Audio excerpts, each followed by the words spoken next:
Oh, I am live already. What do you know? Go figure. So I can't get my green screen to work. So fuck it, huh? Start recording now. Here goes Melody, the best biscuits and gravy, with the possible exception of Too Tall Rob, just passed by the screen. Is that playing right? Okay, it is. Bye, babe. I hope you're not going to North Carolina for them teeth. No. Okay, good, because you ain't going to find them. Ooh, is that wrong? Oh, look at that. So typical Eric Brandt hair. You'll get over it.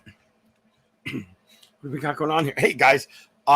We are getting lots of information coming out of Madison, North Carolina. And I want to show you, first of all, Madison's most wanted, but least sought. Remember that in Madison, North Carolina, justice isn't blind. It's just plain stupid. So let me show you a video from Luck Foyers. Luck Foyers Institute did this video. You go to YouTube, look up Luck Foyers Institute. Switch my screen here.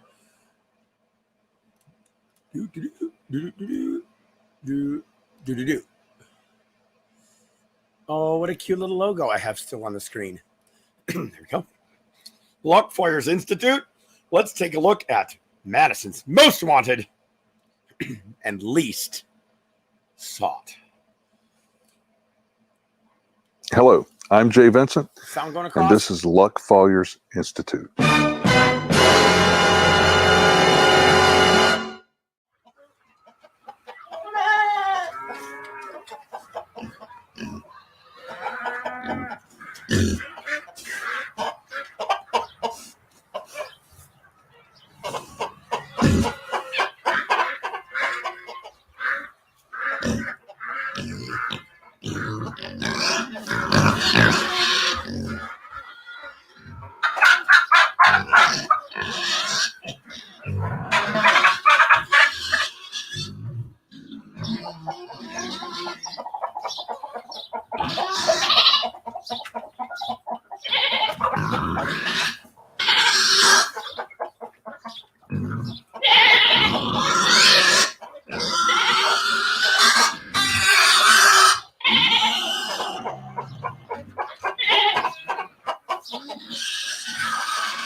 So that is Luck Foyers.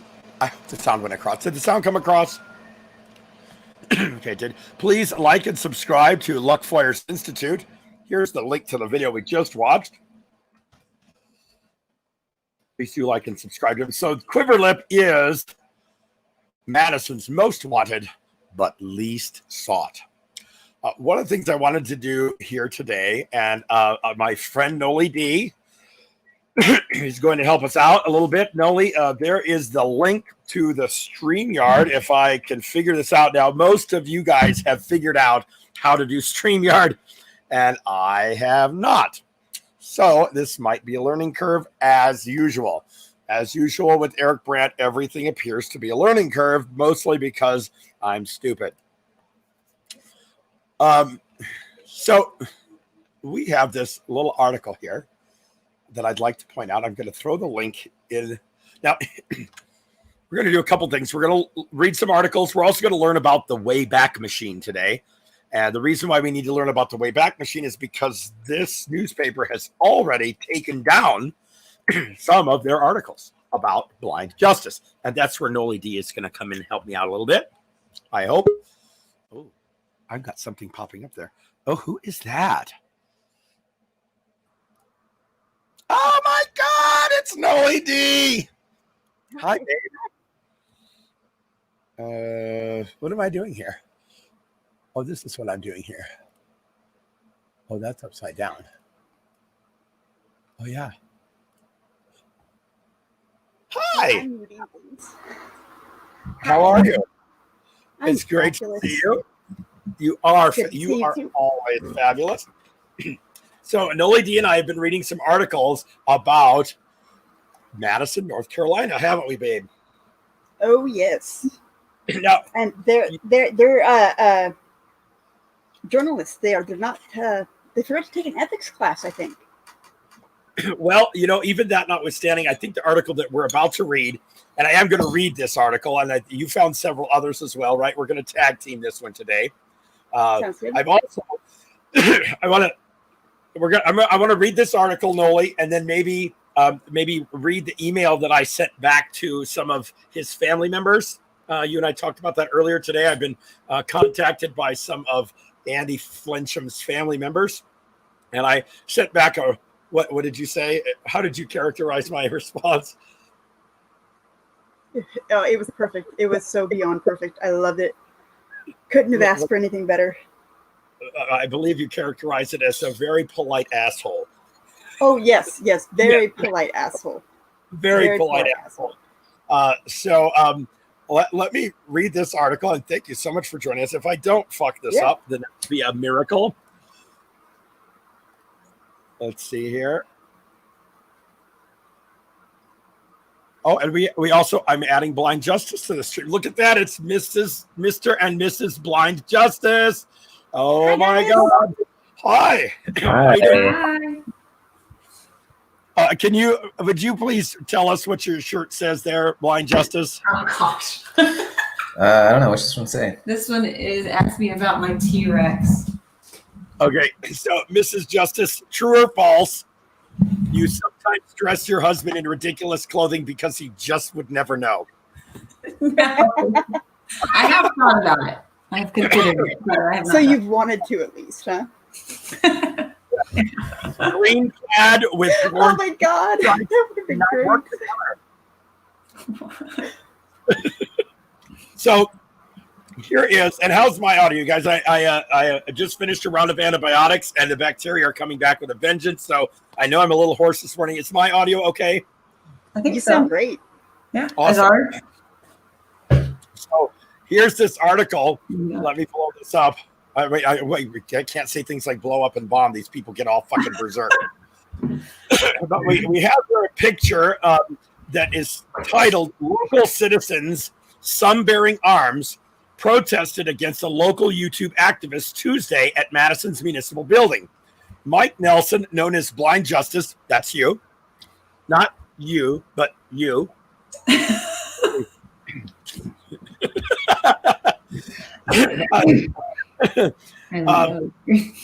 Blind Justice stages videotaped encounters with police across the state and nation, and recently picketed the small town street using foul language aimed at law enforcement. So we already know from the caption of her first image that this journalist may need a little bit of ethics, but maybe not. I mean, look, this is the only unbiased news network is the Watchdog News Network. So, oh, thank you. Somebody got it. Madison. A parade of locals driving pickups belched diesel smoke, clouds, and yelled, "Leave our town!" when an activist and his wife protested on Sunday with a sign that read F -- police. Actually, I've seen the sign, and it said, "Fuck cops." Those 8 letters, Yeah. Fuck cops. Yeah. She had video. How could she not see that it was only 8 letters? Why do they always got to complicate shit? And had a song to match. Okay, now this is great. Mike, why don't you tell us what the song to match was? Let's hear it. Oh man, it was an ode to a muse in the community and a personal muse to me. And you may recognize the song. It goes something like "Ole, ole, ole, ole, happy fuck the cops day." Oh, we have a duet for the billboards, ladies and gentlemen. It's beautiful. I love it. Exactly. Isn't it great, Noli? So maybe can we all sing it again together? Let's do it again. Ready? Ole, Ole, ole, ole, happy fuck the cops day. Now, vote 666 if you did not sing along with that, so that my moderators know who to drop. So Olay, olay, it's F dash dash dash the police day. Wait, let me try that. Olay, olay, it's F dash dash dash the police. No, it doesn't work that way. Okay, so it doesn't work that way. So we've got we're in the second paragraph. We've just got problems here. Yeah. Saying Mike Nelson, who uses the name Blind Justice in scores of YouTube videos in which he has encounters with police and other authority figures. And with that, the police are not the primary quote unquote authority figures that I have encounters with. They're actually the minority. That would be my experience watching your work as well. Right. The problem is that there's a difference between legitimate authority and illegitimate authority. And, legitimate authority is spanking your child or grabbing your child by the nape of the neck and pulling him in from the street. You have a legitimate authority over that child because you are the one with the superior neurology and you know how to keep them safe and you're concerned about their well-being and their future. Illegitimate authority simply throws sticks at people, or in the case of Breonna Taylor, shoots them through walls. And without proper authority, without a genuine concern for that person's well-being. So he and his wife, Christina, who's Christina? Do we have a Christina in the house? Christina? Oh, we have Christina in the house. Hi, babe. Who recorded the demonstration, that word will come important later, made a stop Sunday in front of Mayor David Meyer's home to show their sign. As Meyer's neighbors stared. Can we all stare together?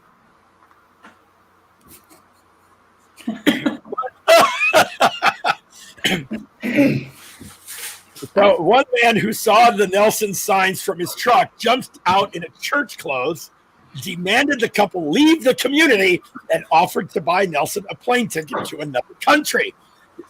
Be honest, did you secretly want to fly to Belgium? I'm thinking more. Who didn't lock down? Sweden. Yeah, I think more Sweden maybe. Okay. Oh, Mexico. Sweden sounds good. I love Mexico. I'll go to Mexico with you. Okay. Gavin, sign, move aside. We're going to take you to the country ourselves. So, by the way, this man in church clothes, he was a minister, wasn't he? Or was he just a church goer? That's our guess based on his demeanor. He had a preacher voice. He did have a preacher voice. And I say that because it's very specific in the South. Like you can log into many of the different pastors that have a certain lilt. I don't know. It's very specific. Or a lilt or a lisp, as the case may be. About 30 minutes later, a second man stopped his truck, cursed Nelson, and wrestled the sign from him and tore it in half. Wow. This has been captured on many a page. We're going to read this article. If you really want to read the article by yourself, I'm going to pull a John Phylax here. Go read it yourself. But here we're going to have commentary. I'd like to vector everybody to Community Leo. Yeah, Community Leo Watch. I met him when I was out in California a year ago. Hi. And he did a short video on. Oh my God. Say hi. Oh my God, you got so big. Hi, baby. How are you? He did. Oh, hi. Oh, thank you. I love you. I thought he did a video of this. Did I lose it? No, I know he did. Did it get taken down? Oh, no, there it is. Yeah, he does a lot of videos. Here we have Blind Justice assaulted. A restricted preview has been approved for appropriate audiences by Community Leo Watch. Remember to open the description box and click the link. We're going to watch this incident here. Video recording. All over The slow motion rewind sound. Hey! Yeah. Question for you. What does the word fuck mean? What do you think it means? You tell me what it means. You know what you are? You and her are soliciting sex. That's what you're doing. Oh, really? Yeah, that's what you're doing. How much? I don't know. But that's apparently what you're doing. Oh, really? Yeah. I don't think you know What what you're the word doing. fuck means. That's You tell me what it means. There's a whole video you can learn. There is. Oh, yeah. Yeah. It's Let like me tell you what, buddy. word of all trade. Get out of this town. We didn't put up with it. We didn't put up with this. Have a good When seconds are minutes away. Yeah. Did you just come from church? KD 576 Waited, North Carolina. Hey man. You're in public. What's It's your license plate number? KD what? KD 5766. 5766. All right.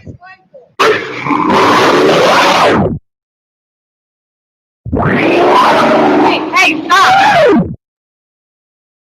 Why are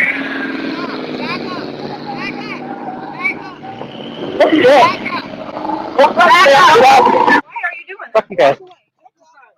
Get off my shit. Oh shit. Get on my shit. You're causing goddamn pain.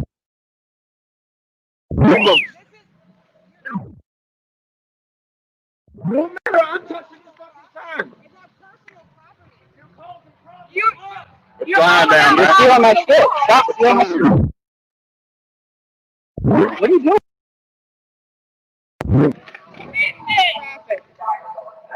Broke my He needs to take those pieces No! to get his prize. So that was Community Leo Watch. Every day.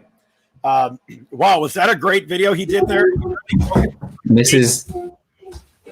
Justice found the GoPro footage of that she can release here shortly once we get it, formatted right.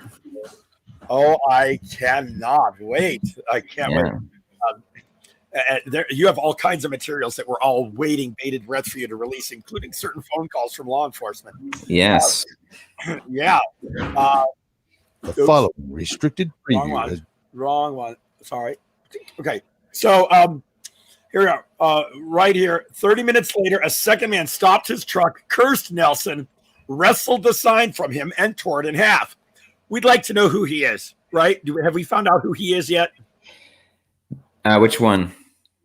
The guy, the first guy in the red truck that wrestled your sign the first time. No, she has a license plate and she thinks it's a Virginia plate. So we're only like 20 minutes from Virginia. So we think this guy came down from Virginia just to attack us. Maybe to collect the bounty. We don't know. Maybe to collect the bounty. That would be the bounty that was offered by Kevin Neal, race car driver. I will tell you that his sponsors are being notified by numerous viewers. Thank you guys for that. We should all contact his sponsors because maybe they don't want to engender this kind of violence in our community. Usually accompanied by his wife or another videographer, Nelson travels the country and documents encounters with police, in which he routinely asserts his Fourth and First Amendment rights. You horrible, fucking miserable man. It's just not accurate, though. It's really not, is it? The majority of the videos, you're by yourself. And by design, because it's an ADA test. Like if I have obstacles or things that I find that need to be corrected, I address it with whoever the responsible party is. And if I have somebody with me that's, not necessarily keen on those issues, they miss it. So. And she's busy with kids and all kinds of other things. So she's my show at times, but not always. Yeah, and it muddles the question apparently, right? I mean, I noticed that even with defending his activism, when there are people with him, we don't get it. Yeah, we just don't. It's not our world, and so it can complicate the battle there, right? Well, not only that, but you've seen probably multiple videos where people try to get her to do things on behalf of the government, to fill out paperwork or to fill out the records request, or they'll try to get Jeff to do it on my behalf or on their behalf. Yeah. And I'm like, no. There's a specific subsection of the ADA that says that they cannot mandate a third party to interpret or to do business between me and the government. Like they have to accommodate. They can't have. Yeah, and I noticed it too with defend. Exactly, they'll try to speak to me instead of him, and no, you have to speak to that person. The purpose of these ADA laws is to maximize the ability for people with disabilities to fully enjoy life. Yes, I figured something out. Yay! I got one thing right, which is more than this lady got right. Since last year, Nelson, who says he is blind and a military veteran with numerous service-related maladies, has made his home a stone's throw from this small town's downtown. Boy, those are either really tiny stones or really strong rednecks. But it's not too far off. Yeah, move on. Yeah. He's made regular visits to town government meetings and engaged in what disapproving officials call, quote, stunts. They claim he designs to inflame authorities and draw viewers to his YouTube videos. Yeah. Let me tell you, I keep getting asked about how much money I make off of YouTube while I'm on the stand, and I've got a little surprise for them the next time they ask me that question. I'm not going to tell you what it is, but I'll tell you that it'll fuck them up. They're just double bird. Nelson often cites the Americans with Disabilities Act as a legal protection. What? Well, yeah, that's its whole purpose. Legal. I mean, yeah. This is a stapler. This is my head. That's the intent of the ADA. What do you... Hello, big red truck. We'd like to know who was in that big red truck. Oh man. And as a YouTube activist, has positioned himself as someone who educates authorities about the federal statute. Okay, I'm going to say that let's go out on a limb and say that this is an accurate description of what Blind Justice thinks he's doing. But based on the videos I've been watching, I would question whether or not he's being effective. And I don't think it has anything to do with the skill and adroitness of his work, and everything to do with the thick-skulled officials that claim to have authority. I'm not insulting you. I'm just saying they're just too dumb to get it, huh? Yeah.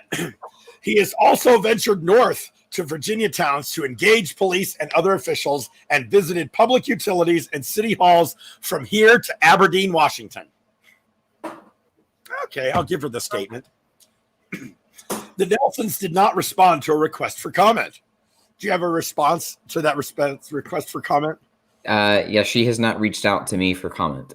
And anybody that wants to reach out to me, all the Blind Justice contact information is on, I think, every video. We have email address and phone number in the description. Basically every video. Again, you're wrong. Your ignorance is appalling to me. I have it on good authority that she reached out to your cited surrogate. Oh, yeah. You want to take that one? She messaged me on Facebook, but she messaged me on my personal page. I just simply told her I'd let Mike know that she was interested. And then I have since sent her the same information that everybody else has access to, and let her know to contact him directly, and let her know that it's at the bottom of every video. So she hasn't reached out yet, as far as I know, unless she's tried and something weird happened, but I haven't heard anything else. And that was like right before we were going out Tuesday, right? So there was no time when she messaged me. Yeah, that's the other thing. I did message her back. So she messaged me apparently Monday evening, and I didn't get it because we're not friends on Facebook, and I don't see those things like half the time. I don't know where they go. Sometimes I come across them, and I still am not sure how I do that. But anyway, I found it the next day and let her know I'd pass on the information. And then she messaged back and said, "Oh, I'm under a deadline. I need to hear from you guys." And I'm like, well, that was like at 11. I'm like, well, we're going to be out there at 11:30. So, you can come out then or something. I don't know the wording, but let her know where we'd be. But as far as I know, she didn't come out and talk to you. No. So I don't know. I have displayed in the chat, which partially covers up Blind Justice's face and his wife's face. So sorry, you now look like a giant fuck cops logo. But it's Free Eric Brandt says Susan.Spear@Greensboro.com. So perhaps our viewers might contact Miss Spear and suggest that she has some things to fix in her article, and that Mr. and Mrs. Justice are more than happy to allow Mr. Justice to fully experience and enjoy his life, and she needs to reach out to him, not his ostensibly de facto cited surrogate. They are not the same person, and she can't say that the Nelsons did not respond to the request for comment when you in fact did. And it seems a little odd to me that she would send this information while you are actually downtown in the middle of the event. Right. Yeah. Well, Hold on. Cut. I've got an email to respond to. Put the guns away for just a minute, guys. Smoke a Right. Right. Pause. Yeah. So there's a I don't know if you're aware of this, guys. There's a local radio station that did an interview. They actually did 2 interviews with me. One I had live on our channel, but then that was the second. The first time they did it was Tuesday evening after we got back home.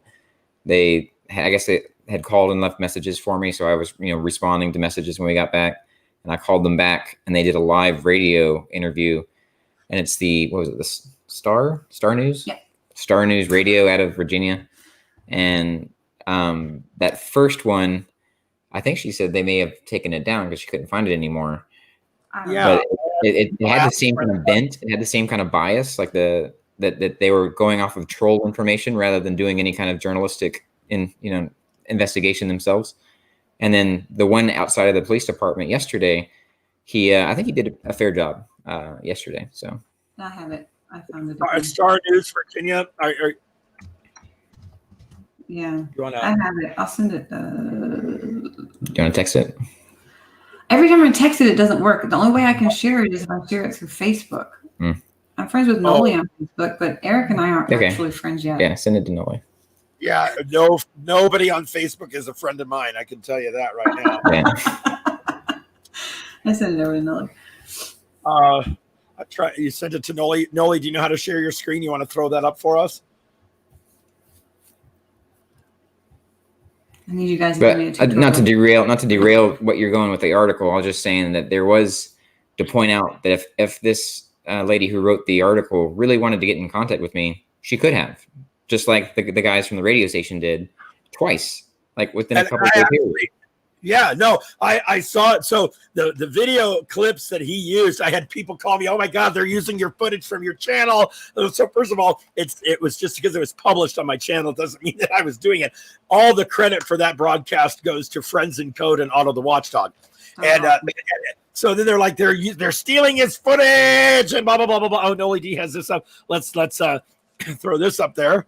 But as a matter of fact, Otto sent them the footage. So pretty biased. Let's see. Do you have audio, Noli?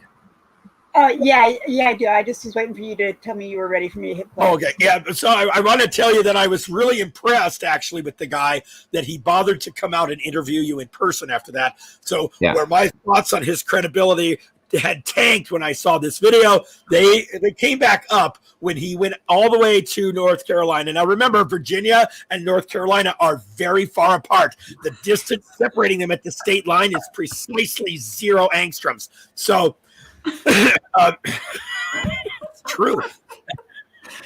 Right. But no, it definitely raised my credibility thoughts on him. So Noli, hit.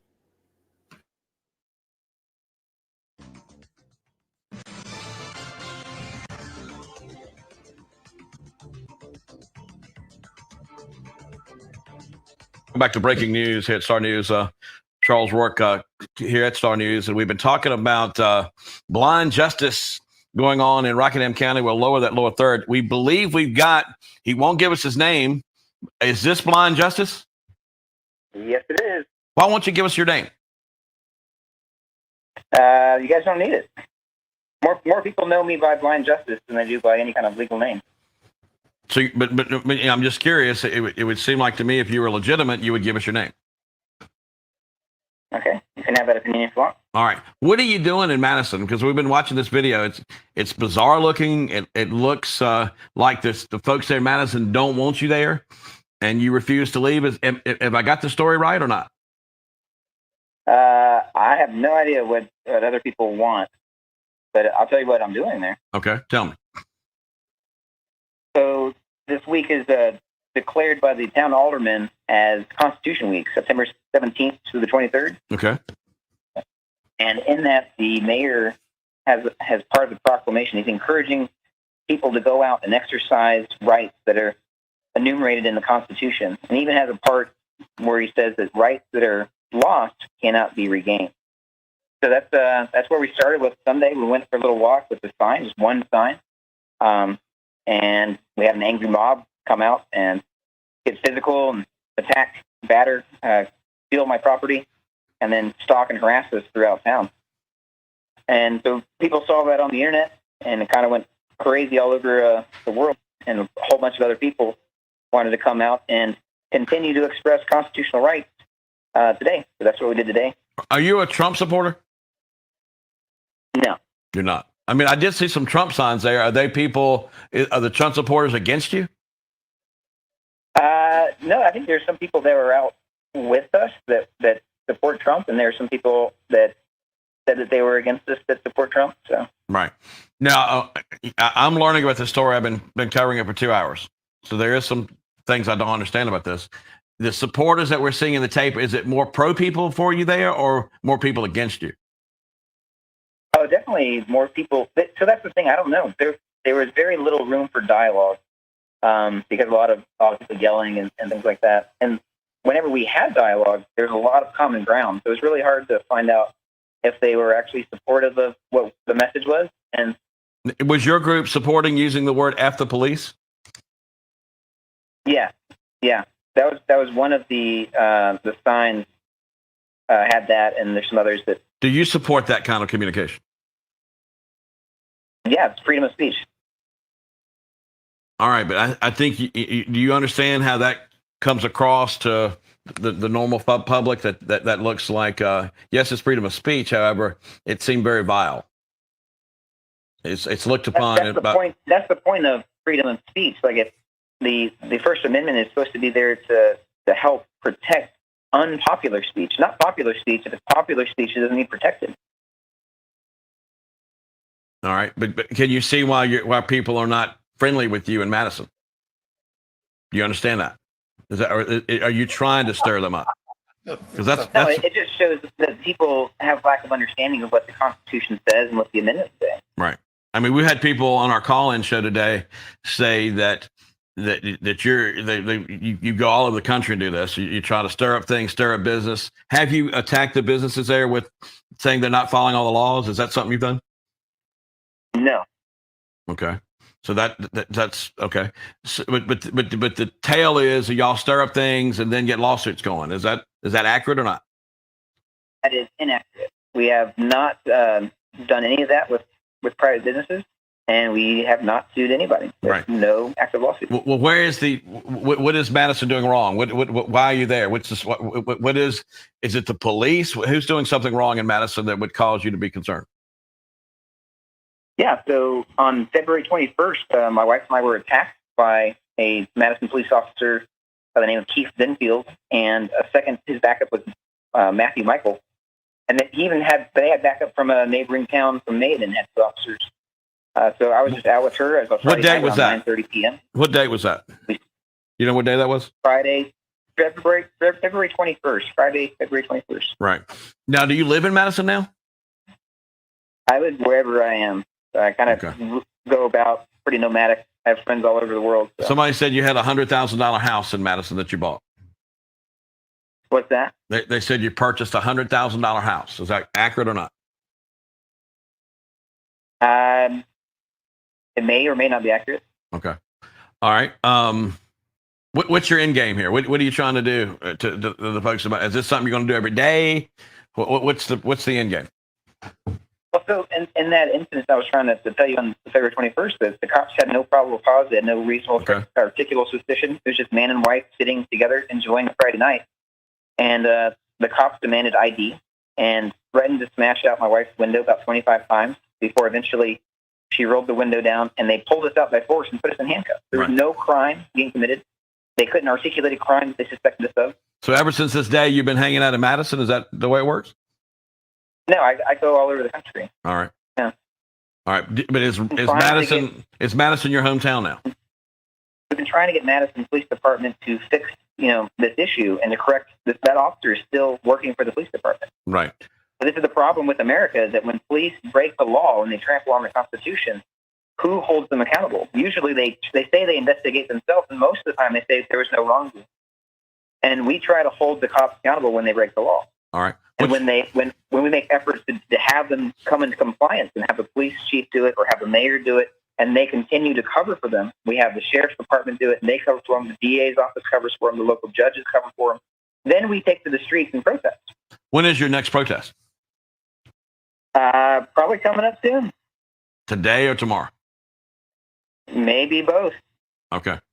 All right. Well, we'd like you to let us know when you are, because we'd like to kind of go and cover a little bit of it to see how this operates. Yeah. Can I text? What number can I text? I'll let you guys know. Daniel, I'm gonna let you talk to him off the air. Hold on 1 second. I'm gonna give you the number to text. All right. Okay. All right. Now, people are telling us you're Mike Nelson. Will you agree to that or not? I will not agree to that. All right. All right. Hold on. All right. All right. Line 2, go ahead and give me my cell number and tell them to text me. You just watched it there. We've had a chance to talk to Blind Justice on the phone, and we're going to be playing that. Folks in Madison will be able to see that very soon. We are in Martinsville, Henry County right now, but kind of an amazing thing going on there where these continued protests continue there in the streets. We saw it in Portland. We saw it in Chicago. We've seen it in Seattle, but it looks like it's getting really close to home. I'm Charles Rourke, breaking news here on Star News. Okay, so if you two would quit playing kissy face there. Oh, it switched automatically. Oh, hi. Wow, huh? I mean, it doesn't matter what your name is. It doesn't matter where you live. It looks to me, I'm no man, but it looks to me like you're living inside your body. What's that Right. like how much your house is? What kind of fucking question is that? We're muted. No, we are unmuted. You're unmuted. Yes, I don't know how much money we paid for the house has to do with anything. You know what's funny is that I can tell you how much money Andy Flincham paid for his house in 2006 because it's all public record, and yes, people sent me all of his transactions. So yeah, we have that. I mean, it's just public record. Yeah. To his credit, the man did a lot better job yesterday out in front of the police department. Yeah. I haven't seen them air that yet, though. If you guys have a link for the new interview, shoot it to me because I haven't found it yet. Oh, when you did your interview with a journalist yesterday? Yeah, that same guy was out in front of the police department yesterday. Yeah, it was on your channel. Did you take it down? I think it might be set to private. Oh, I don't know. Yeah, we can put it back up if you want. We can. A number of people asked me where that link is, and I don't control your channel, so Yeah. I mean, I thought maybe you were going to let him do his story rather than take his views. I've done that with some of my local journalists, where I'll 2 weeks to publish my version of events so that they can get their statistics. Yeah. Leave it down. No. Yeah, we can leave it down. Let him get his posted, and then afterwards put it back up. So there you go, guys. If you want to know more about that story, then it's a journalistic courtesy to sometimes do that, and we're all in this together. So we're going back to this article here. We're at the paragraph where he makes regular visits to town government meetings and engages in what disapproving officials call, quote, stunts. Nelson and his supporters, however, argue that they're serving a vital purpose, educating authorities and the public about guaranteed citizens' rights. That's balanced. Nelson often cites the Americans' Disability. Oh, I missed that paragraph before, didn't I? I did miss a couple paragraphs. There we go. Sorry.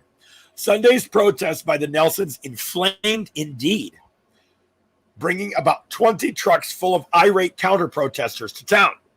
Quote, "We're God-fearing country boys," said Taylor Haynes, 27, a lineman from nearby Stoneville, who I will add has a criminal record, according to my research, who stood near Nelson with a huge sign. Haynes held his poster that read, quote, "Do you like our town now? Have you learned?" And it was funny because he didn't spell learned correctly, and he kind of had to fit the E in. Have you learned your drama S-DT doesn't work here? Leave! Exclamation, exclamation, exclamation. By the way, I hate exclamation points. They're banal. If you have to use an exclamation point, you didn't get your point across. That's how I've always kind of felt. But in today's world of emoticons, I suppose they're okay. So Eric, on that note, like a paragraph up, she says that about 20 trucks came to town, and that's probably accurate. And so to kind of, we were going to do a video on our channel, we probably still will, about our read on the town of Madison, that the angry mob does not reflect the town of Madison in our estimation. That a lot of these people were actually quote unquote outside agitators, like they claim about us. But they, like in her article, she identifies this Taylor guy is from being from Stoneville, and we know that Andy Flincham is out from Stokesdale, and we have all these guys that are coming from neighboring towns or neighboring counties to come attack me and her. So. And let's take a look at Lindley Plumbing. Yes, in Walkertown. Walkertown, that's right. Mm-hmm. Yeah, Lindley Plumbing is in Walkertown. And I realize that all these little hollers are sort of together over there. There are more hollers than there are teeth. But what? So they have bad definition. It's not an insult. It's a fact. The facts are neither nice nor not nice. They just are. These people came to town. I will also confide in you guys that I have had numerous conversations with local businesses that I called to inform them that there would be some rather a bunch of kid-friendly demonstrations with chalk and balloons and banners in front of their stores, teaching every child in their jurisdiction how to lift their middle fingers and say "fuck the cops" as part of our free public education campaign. And I mean, one person, she goes, "Oh my God, don't tell my manager, but that's fucking hysterical. I love it." Okay, so the townspeople actually were outraged by how you were treated, and I think it's important for everybody to know that. For their protection, I won't tell you who all these people were, because I think that it's pretty clear that they could be in danger. And you're hitting on something right here. You're hitting on a nerve right here, Eric, and that's exactly what this thing on Sunday was to expose. It was a simple exercise of the First Amendment. It wasn't trying to inflame anything. It was simply to say that this is free speech. Like, this is, everybody has the right to say whatever they want. And the reaction showed, how people react to somebody truly expressing themselves. But I think because we had such an angry mob and all the violence that came down on us, that shows that the people that agree with us, they already know that. They already know that that's the state of affairs. That if they actually spoke their mind, if they actually spoke what's in their heart, and you exercise their free speech, that they'd have an angry mob at their back. Mm-hmm. It's dangerous. And I mean, that was reflected by this person holding the phone up to her mouth and saying, "Oh my God, don't tell my manager, but that's fucking hysterical," right? I mean, they know that they can't speak out, and they proved that, right? So we're God-fearing country boys. I'm going to throw in my religious thread here. I don't usually do that, but this is Richard Dawkins. All right. Do you know Richard Dawkins? Yeah. All right. Here's a quote by Richard Dawkins from his book titled "The God Delusion." The best candidate, I suppose, for strident in The God Delusion, maybe the only one, is the opening 2 sentences of chapter 2. The God of the Old Testament is arguably the most unpleasant character in all fiction. Yeah. Jealous and proud of it, a petty, unjust, unforgiving control freak, a vindictive, bloodthirsty ethnic cleanser, a misogynistic, homophobic, racist, infanticidal, genocidal, filicidal, pestilential, megalomaniacal, sadomasochistic, capriciously malevolent bully.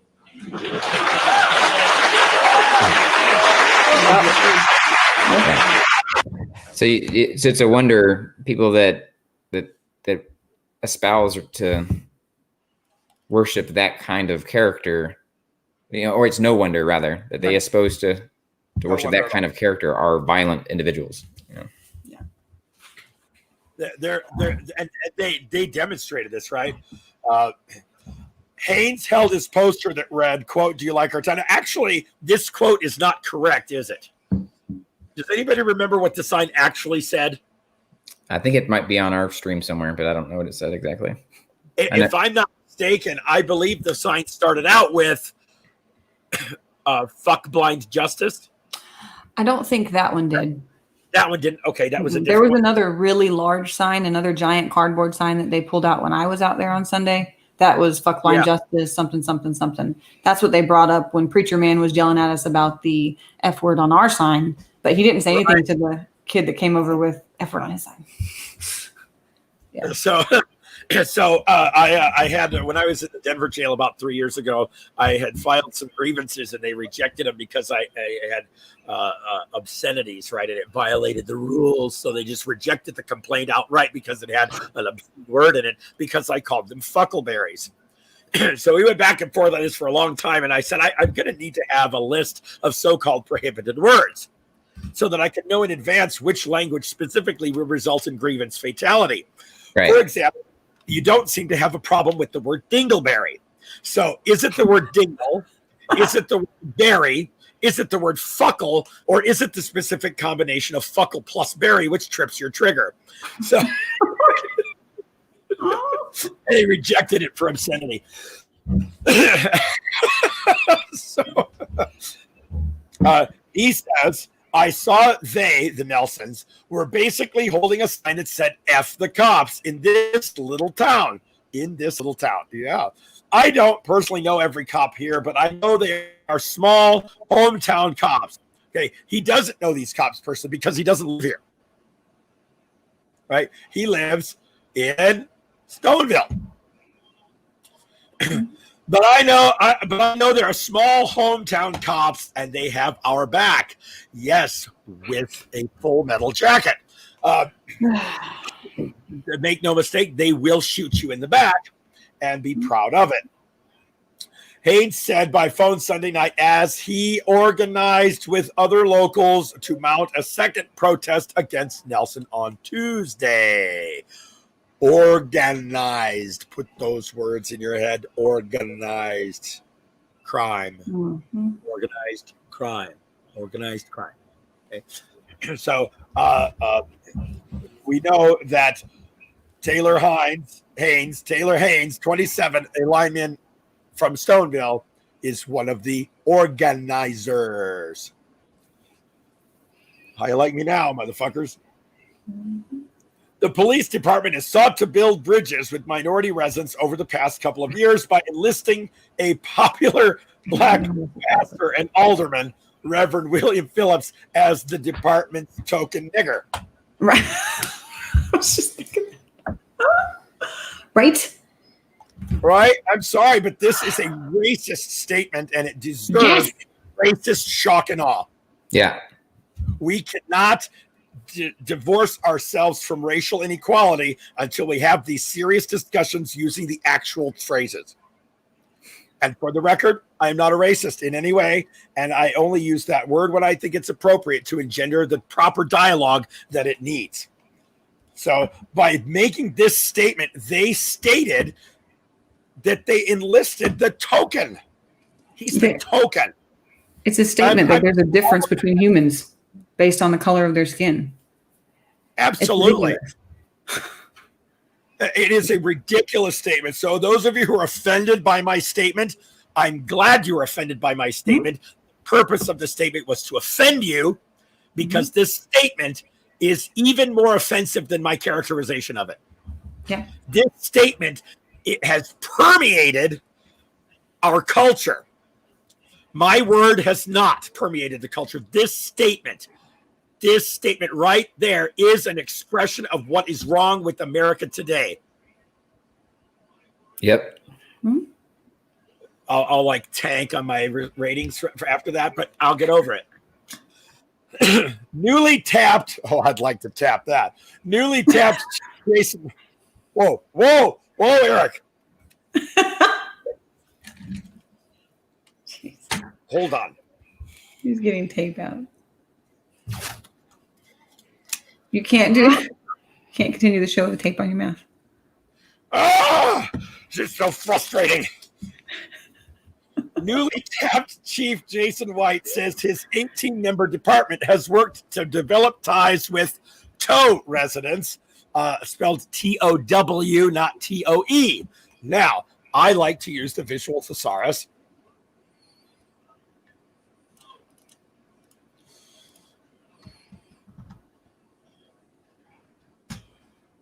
Subscribe to the visual thesaurus. This is great. This is not so great if you can't see it, but we'll try to describe it for you. Let's look up the word tow. Oh, let's just try it for now because I have to sign in. The act of hauling something as a vehicle by means of a hitch or rope. Oh, there it is. The verb is to drag behind. Cool. So, oh my goodness. Wow. To pull along heavily like a heavy load against a resistance. Okay. The journalist may have, in fact, used the correct word. Oh, wow. That's digressing quickly. I think for the most part, Madison is one of the best little towns, said White, saying he's trained his officers not to react emotionally to provocations by the Nelsons or other activists. Wow. Specifically trained not to react to us, huh? Is that what it is? That's what it says. And I have no reason to believe that Susan is misquoting anybody. But you know, if in fact we are the Nelsons, which, you know, we may or may not be. Do you mind if I ask you, are you Mike Nelson? I've heard other journalists ask you this question, and I just want to know if there's any chance at all that I'm going to get a different response. So the answer I gave yesterday was I took a page out of MLK when he said that we should judge people not by the color of their skin, but by the content of their character. And a name is just another skin. It's literally the title of the book. It is literally the title of the book. Yeah. Yeah. And so I'm not partial to names. Like I don't really care for them. Judge if you want to judge me, judge me by my words and my actions. The name Fuckleberry I'm particularly fond of. Yeah. I need to take a short segue here that is completely unrelated to anything we're doing, except that she was there all fucking day yesterday and she was on fire. Can we get a link to SC Swamp Fox, please? She's in our chat. Babe, I would switch to the other team for you, hon. Oh my God. What a fucking genius she is. So Swamp Fox, SC Swamp Fox has 448 subscribers. She was on fucking fire yesterday. Wow, amazing. What an amazing thing. And I cannot wait, Swamp Fox, South Carolina Swamp Fox. I cannot wait to see your body gear, your camera. She's there with that camera. Wow, on fucking fire. If you don't think she was on fire, I want you to vote 7 right now in the chat so that my moderators know who to block. Did you catch the part? I think it may have been early on, but at some point, one of the guys, I think it might have been DC Accuracy or Carolina Guardian, told me what she was doing across the street. She's like, hey, Swamp Fox just pulled out some Preparation H for that officer. Yeah, I saw that. I said, oh my God, she brought buttermilk cream. That's awesome. You had us in stitches over here. And it was just fucking amazing. It's amazing. Oh, wow. Thank you so much for all of you that were there. And a particular soft spot today is for SC Swamp Fox. If you haven't subscribed to her yet, you can go ahead and leave this channel. All right, that's how it's going to be. I'm giving you the ultimatum. I think for the most part, Madison is one of the best little towns. Oh, whatever. Local people. Here, you guys. This statement right here. Sorry, let me move the banner off of your face again. There we go. Wait, there. Yeah, maybe whatever. Let me try this. I think I can do this and then add her. There we go. Now the banners go across Noli D's face instead. You don't think I would put it over my own, do you? Don't be ridiculous. You're too pretty. Don't cover your face. Gosh, no. I didn't shave. I did use the clippers though. See, it's getting a little. You look beautiful. You really do. Fucking shaving. I hate Facebook more than I hate shaving, but they're running pretty close. Local people care about our law enforcement, and our community's not going to put up with that, Haynes said. Enough is enough, and we're not playing anymore. They hardly played at all, right? These cowards quit the game real fucking early. Local people care about our law enforcement. He's not local. He's from Stoneville. Yep. And if you think, Madison, North Carolina, that this is a game, y'all done fucked with the wrong bitch today. I did notice that they took down their videos, they took down their Facebook pages, they privatized their friends' networks. Yeah, you know why they did that? Because them rednecks be running scared. That's why. They went all out. They really did. And Noli and I have found, and others, many of you guys have, wow, if you think we don't know who you are, what's that guy? What's the link to that guy in Houston that said, we've got your number? Say again? Joe Grivaldi.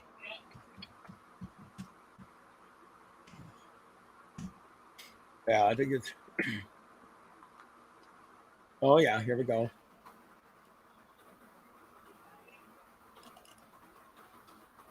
Let's hope this is the right one. Brave men and women. But now I want to speak on behalf of the 5,200 brave men and women of the Houston Police Department and the other the two brave men and women of the Madison community. You know who they are. They're sitting right there together. Come on, give us a kiss. Those would be the ones. 800,000 police officers that are working these streets every single day, putting their lives on the line. We are sick and tired of having targets on our back. Then stop putting them there. We are sick and tired of having dirt bags trying to take our lives when all we're trying to do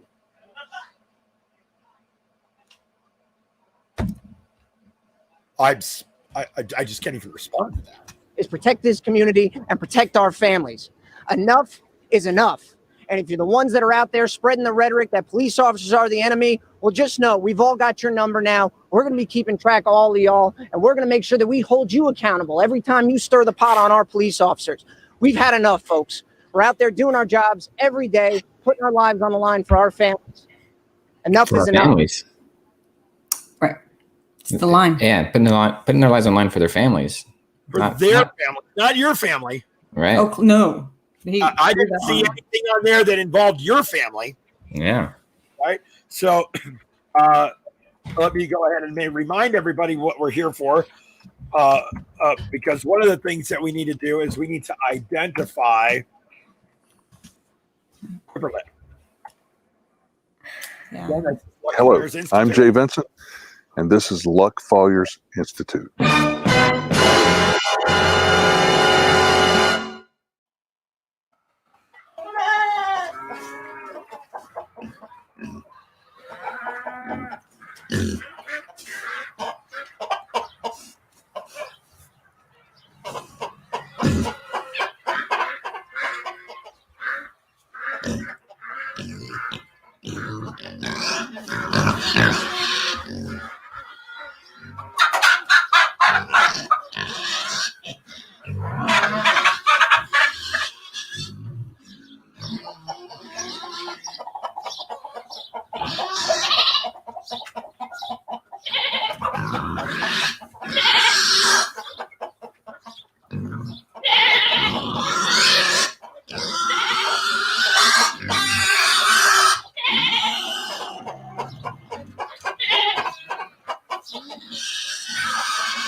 Flyers Institute for that.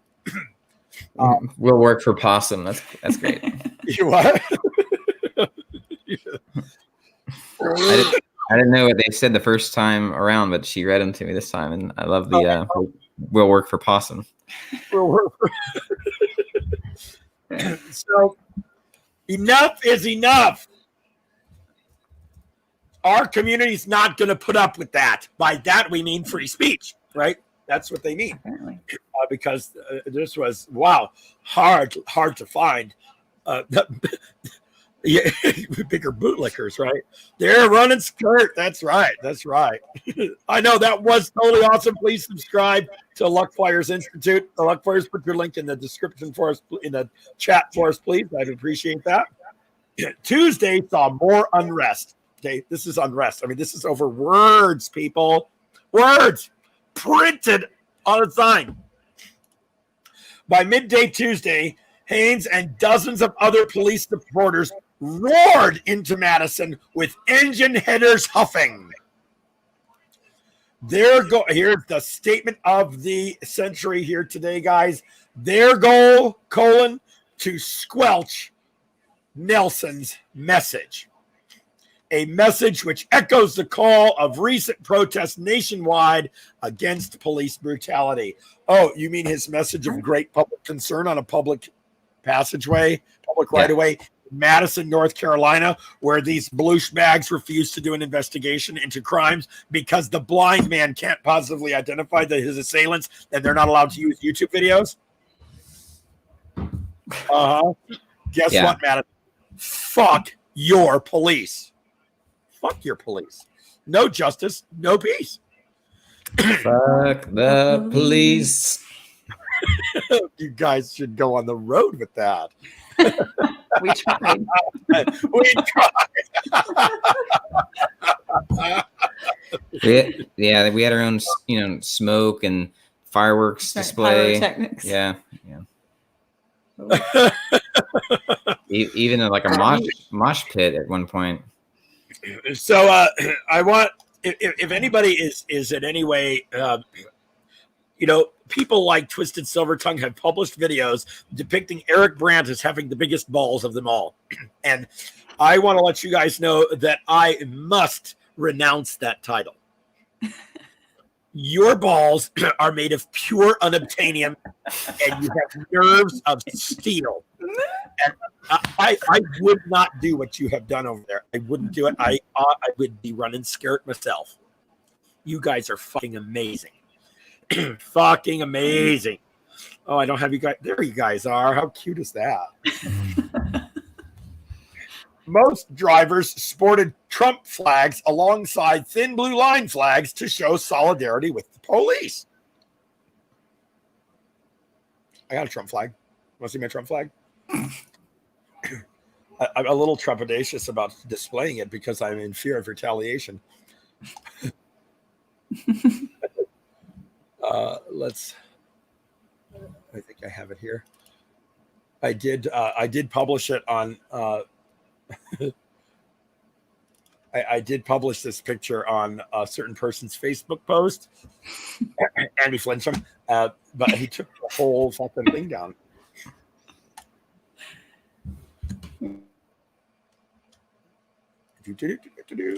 Here's my Trump flag. Trump 20 forever. Don't trump our rights. Fuck Fuhrer Tramp. That's what I have to say. So, but what was great is that most drivers sported Trump flags alongside thin blue line flags. What this means is that if you're a Trump supporter, then you engender lynching blind men for peaceful, silent, solitary picketing. This is, in fact, the state of our nation. If you love Trump, you would gleefully, on live television, kick a blind baby over a bridge. Don't like it? Too fucking bad. Those be the facts. Those are the facts. You don't have to like my speech. And if you're on my channel, you actually don't even have to tolerate it. But if you're the government, you do. Okay? If you're on a public street, you do. You do. And it just said fuck cops. It wasn't like the depiction of extracting fetuses from police. Yeah. Eric, did you hear it? It was the first live when it was her and I at that corner. I think it was after the preacher man was up raising hell. It was the first time the police came up to us. Like that. Yeah. It was a Scott Smith, quote unquote, sergeant with Madison PD. He came over and like barely hear the guy, but finally he grew a little bit of a pair and started to raise his voice and he said, well, there's, your sign contains profanity and we can't have that. I'm like, it's free speech. Like, it's covered in the First Amendment. Like, and we have this little dialogue, and he's like, well, you can't be speaking it, or you can't be yelling profanity. I'm like, oh, you mean like fuck the cops is free speech? Like, my response to him was like, well, oh, you mean like fuck the police? That's free speech. Yeah, exactly. And he just kind of walked away. And I did you had some pretty positive interactions out there that day as well. I don't really see that depicted in this article. Yeah. Several anti-Nelson demonstrators. Anti-Nelson. Anti-free speech. Right. It's like not even a belief or a system or anything. It's a what? Specific. Yeah, it just tells you like the specific targeting, like you said, the organized crime. Absolutely specific targeting. And here's what I think is interesting is now we're not going to go out fuck copsing in public. We're going to go out Nelsoning in public, apparently. Yeah. Several anti-Nelson demonstrators carried assault rifles, handguns, or knives at their side as they gathered to criticize Nelson outside the town's municipal building on North Market Street. Yeah, great.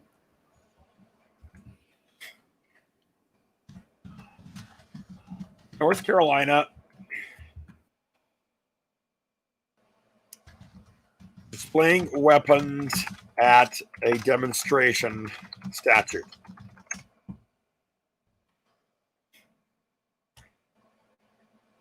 From the North Carolina criminal law, it says here, GS 14-277.2 prohibits the possession of firearms and other dangerous weapons at parades or demonstrations on public property. It shall be unlawful for any person participating in, affiliated with, or present as a spectator at any funeral, parade, picket line, or demonstration upon any public place owned or under the control of the state or any of its political subdivisions to willfully or intentionally possess or have immediate access to any dangerous weapon.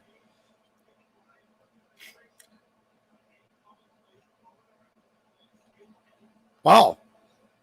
Well, I suppose that law has been nullified by the fact that they didn't prosecute a single person for that crime. Yeah, if you want to look up another statute, what is it? NCGS 14-277. That's what we just looked up. .3A. .3A? Mm-hmm. Oh, no. That's what we just looked up. Yeah. Oh, exactly. Stalking. This little symbol, by the way, is called the section. It's section. And if you have multiple sections, you just do two of those little section markers. The legislative intent. The General Assembly finds that stalking is a serious problem in this state and nationwide. Stalking involves severe intrusions on the victim's personal privacy and autonomy. And this, at its core, became an autonomy question, didn't it? It is a crime that causes long-lasting impact on the victim's quality of life and creates risks to the security and safety of the victim and others, even in the absence of express threats of physical harm. Stalking conduct often becomes increasingly violent over time. The General Assembly recognizes the dangerous nature of stalking as well as the strong connections between stalking and domestic violence, and between stalking and sexual assault. Stalking and sexual assault, I'm reasonably sure that Gramps pulled out a dildo and they were going to put it in your mouth. Yeah, and then you have Mr. Andy Flincham, the sexual predator that was stalking. That's right. That's right. Well, I haven't confirmed that we have the right Andy Flincham, but I'm practically certain that we do. I would say that the odds are certainly better than average. Therefore, the General Assembly enacts this law to encourage effective intervention by the criminal justice system before stalking escalates into behavior that has a serious or lethal consequence. To encourage effective intervention, you were begging for it. You want to play that audio clip of the phone call? You can do it if you want to, Eric. Oh, yeah, let me pull it up. I will pull that up. Let me just, it was in my email. How far are you on that video, by the way, with Worf? Worf, yeah, that's his name. Worf. I thought you sent that to my email. Did you send it to my phone?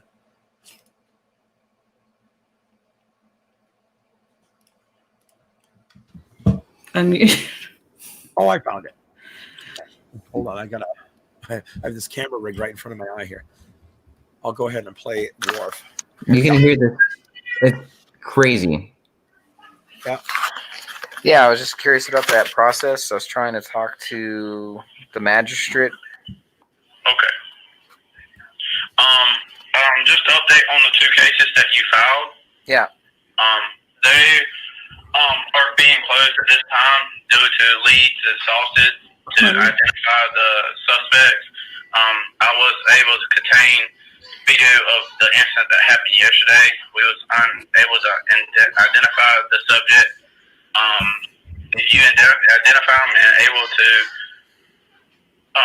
issue warrants or get warrants issued, just let us know so we can see if they live inside the city so we can serve them on that person, okay? Yeah, we identified him as Roy.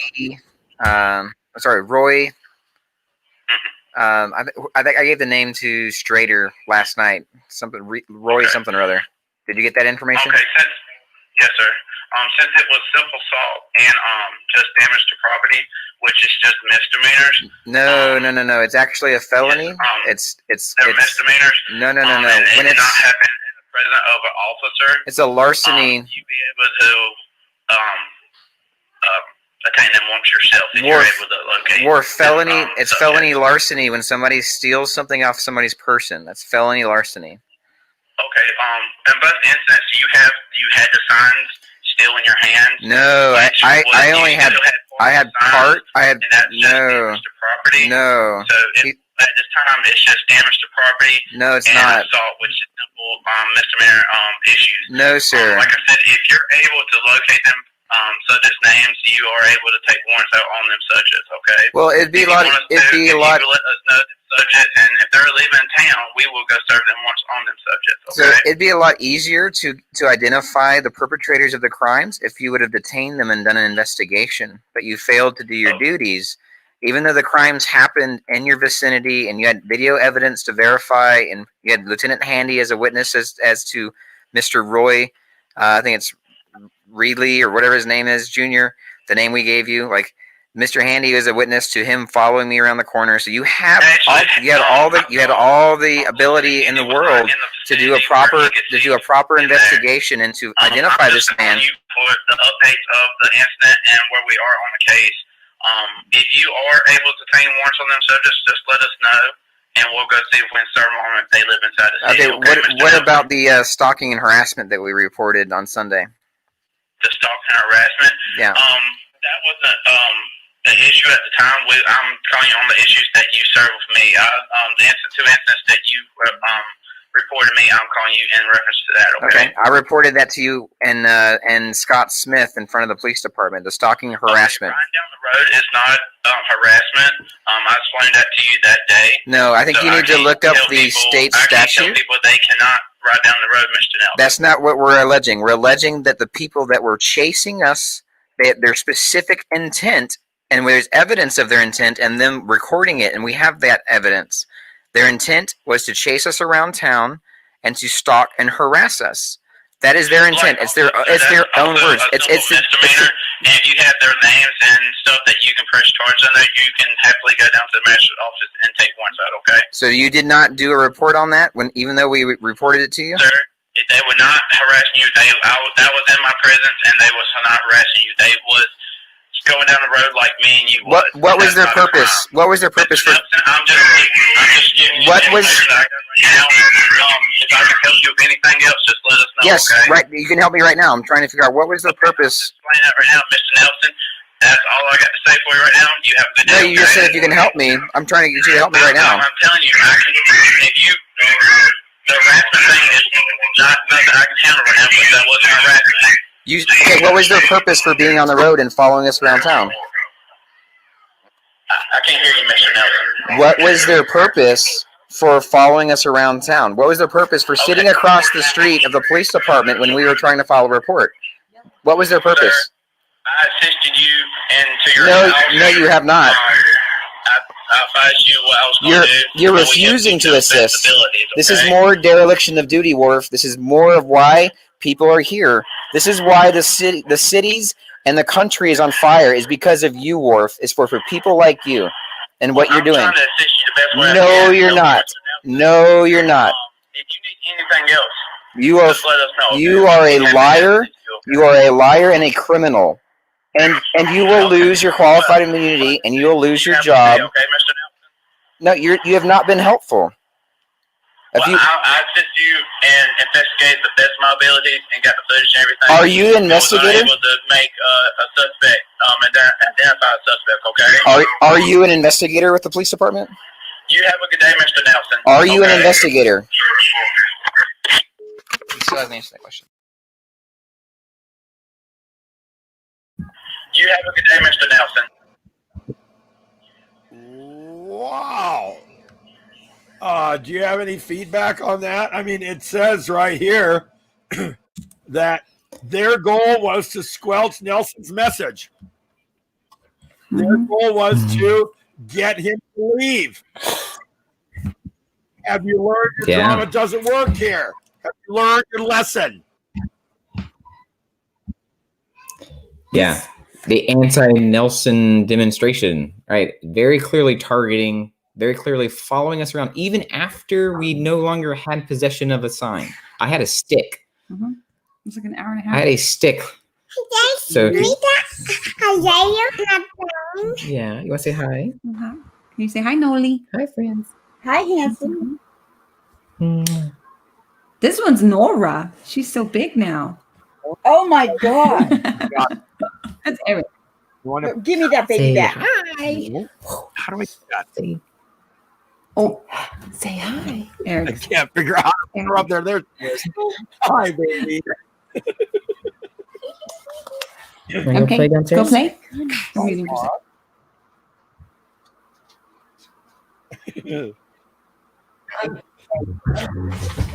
I need to stop growing. That's it. Oh. Something. So, Sorry. She wants to be part of the chat. that's fine. That's fine. You broke her It's right. heart, man. This is, I mean, this is serious shit. You're not just some asshole on the street. You're an asshole on the street that also happens to have a family whose address was repeatedly broadcast in a lynch mob of numerous vehicles moving from out of town. And and he continued to encourage people to go here, to go to this address. And they committed crimes by displaying weapons. Right. So so the stalking harassment, I think you heard in the audio there with Worf, where he said, "It was in my presence." He said, "It was in my presence." And it's like, I didn't see any stalking. I'm like, okay, then why did they follow me to the police department? Why were they parked across the road? He said, well, they were going down the road just like I was. Like, right. And what were you doing, Worf? You were following me to my house. Yeah. Worf was supposed to be protecting you, and he wasn't.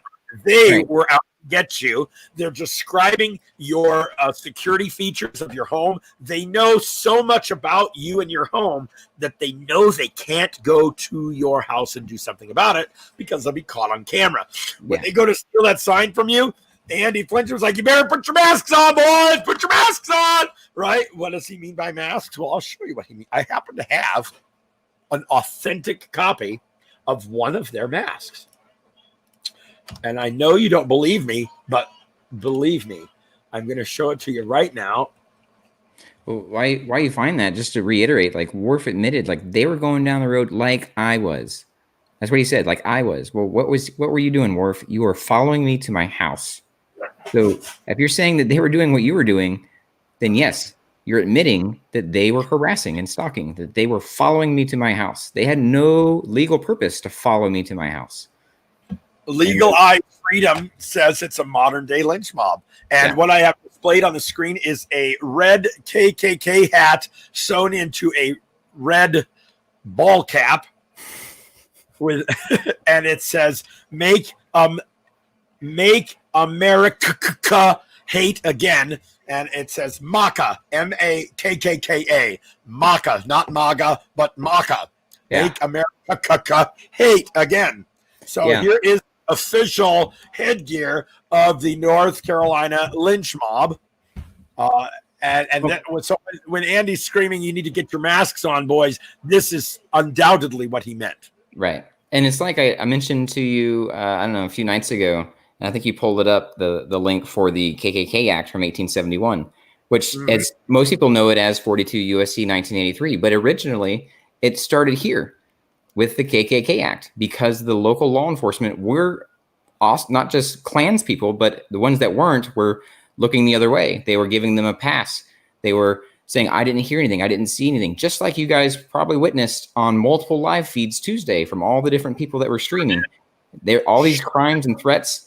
And then everybody's like, hey, did you guys hear that? Did you see that? And the officer's like, I didn't see anything. I didn't hear anything.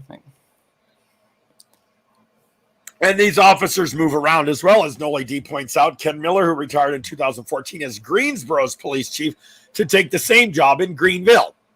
They're just going to move around. Trichometrist says magma. Oh, hey guys, we've got Semper Fi Matt, auditor, in here. Let's get a link to his channel. He was there yesterday. Nice work. Matt. Did great job. Almost got arrested for his car breaking down, huh? What a bogus disbursement order. Going back to 14-277.3a, the General Assembly intends to enact a stalking statute that permits the criminal justice system to hold stalkers accountable for a wide range of acts, including communications and conduct. The General Assembly recognizes that stalking includes, but is not limited to, a pattern of following, observing or monitoring the victim, or committing violent or intimidating acts against the victim, regardless of the means. Here we have some definitions. 2 or more acts, including but not limited to acts to which the stalker directly, indirectly, or through third parties by any action, method, device, or means is in the presence of or follows, monitors, observes, surveils, threatens, or communicates to or about a person or interferes with a person's property. Harassment is knowing conduct, including written or printed communications or transmission, blah, blah, blah, blah, blah, blah, blah. All that electronic means. Directed at a specific person that torments, terrorizes, or terrifies that person and that serves no other legitimate purpose. You were clearly terrorized and terrified. Are you saying, Eric, are you saying that they weren't just going down the road? They weren't just driving down the road? Are you suggesting that those people weren't doing other things, that they had other purposes, that they're just simply driving back and forth through town? I think that a reasonable trier of fact could find that they were in fact following you with a nefarious purpose. Yeah. Substantial. A reasonable person is defined as a reasonable person in the victim's circumstances. So let's not mince any words here. Madison, North Carolina, and their Trump supporters and their God-fearing folk absolutely would kick a blind baby over a bridge because we watched them do it to you. They followed you home. They encouraged other people. They put a monetary bounty on robbing you of that sign. They committed a felony. even most misdemeanor crimes against a disabled person become felonies. Right. And they know that you're blind. They'd like to claim that they don't believe that you're blind, but that's not the standard.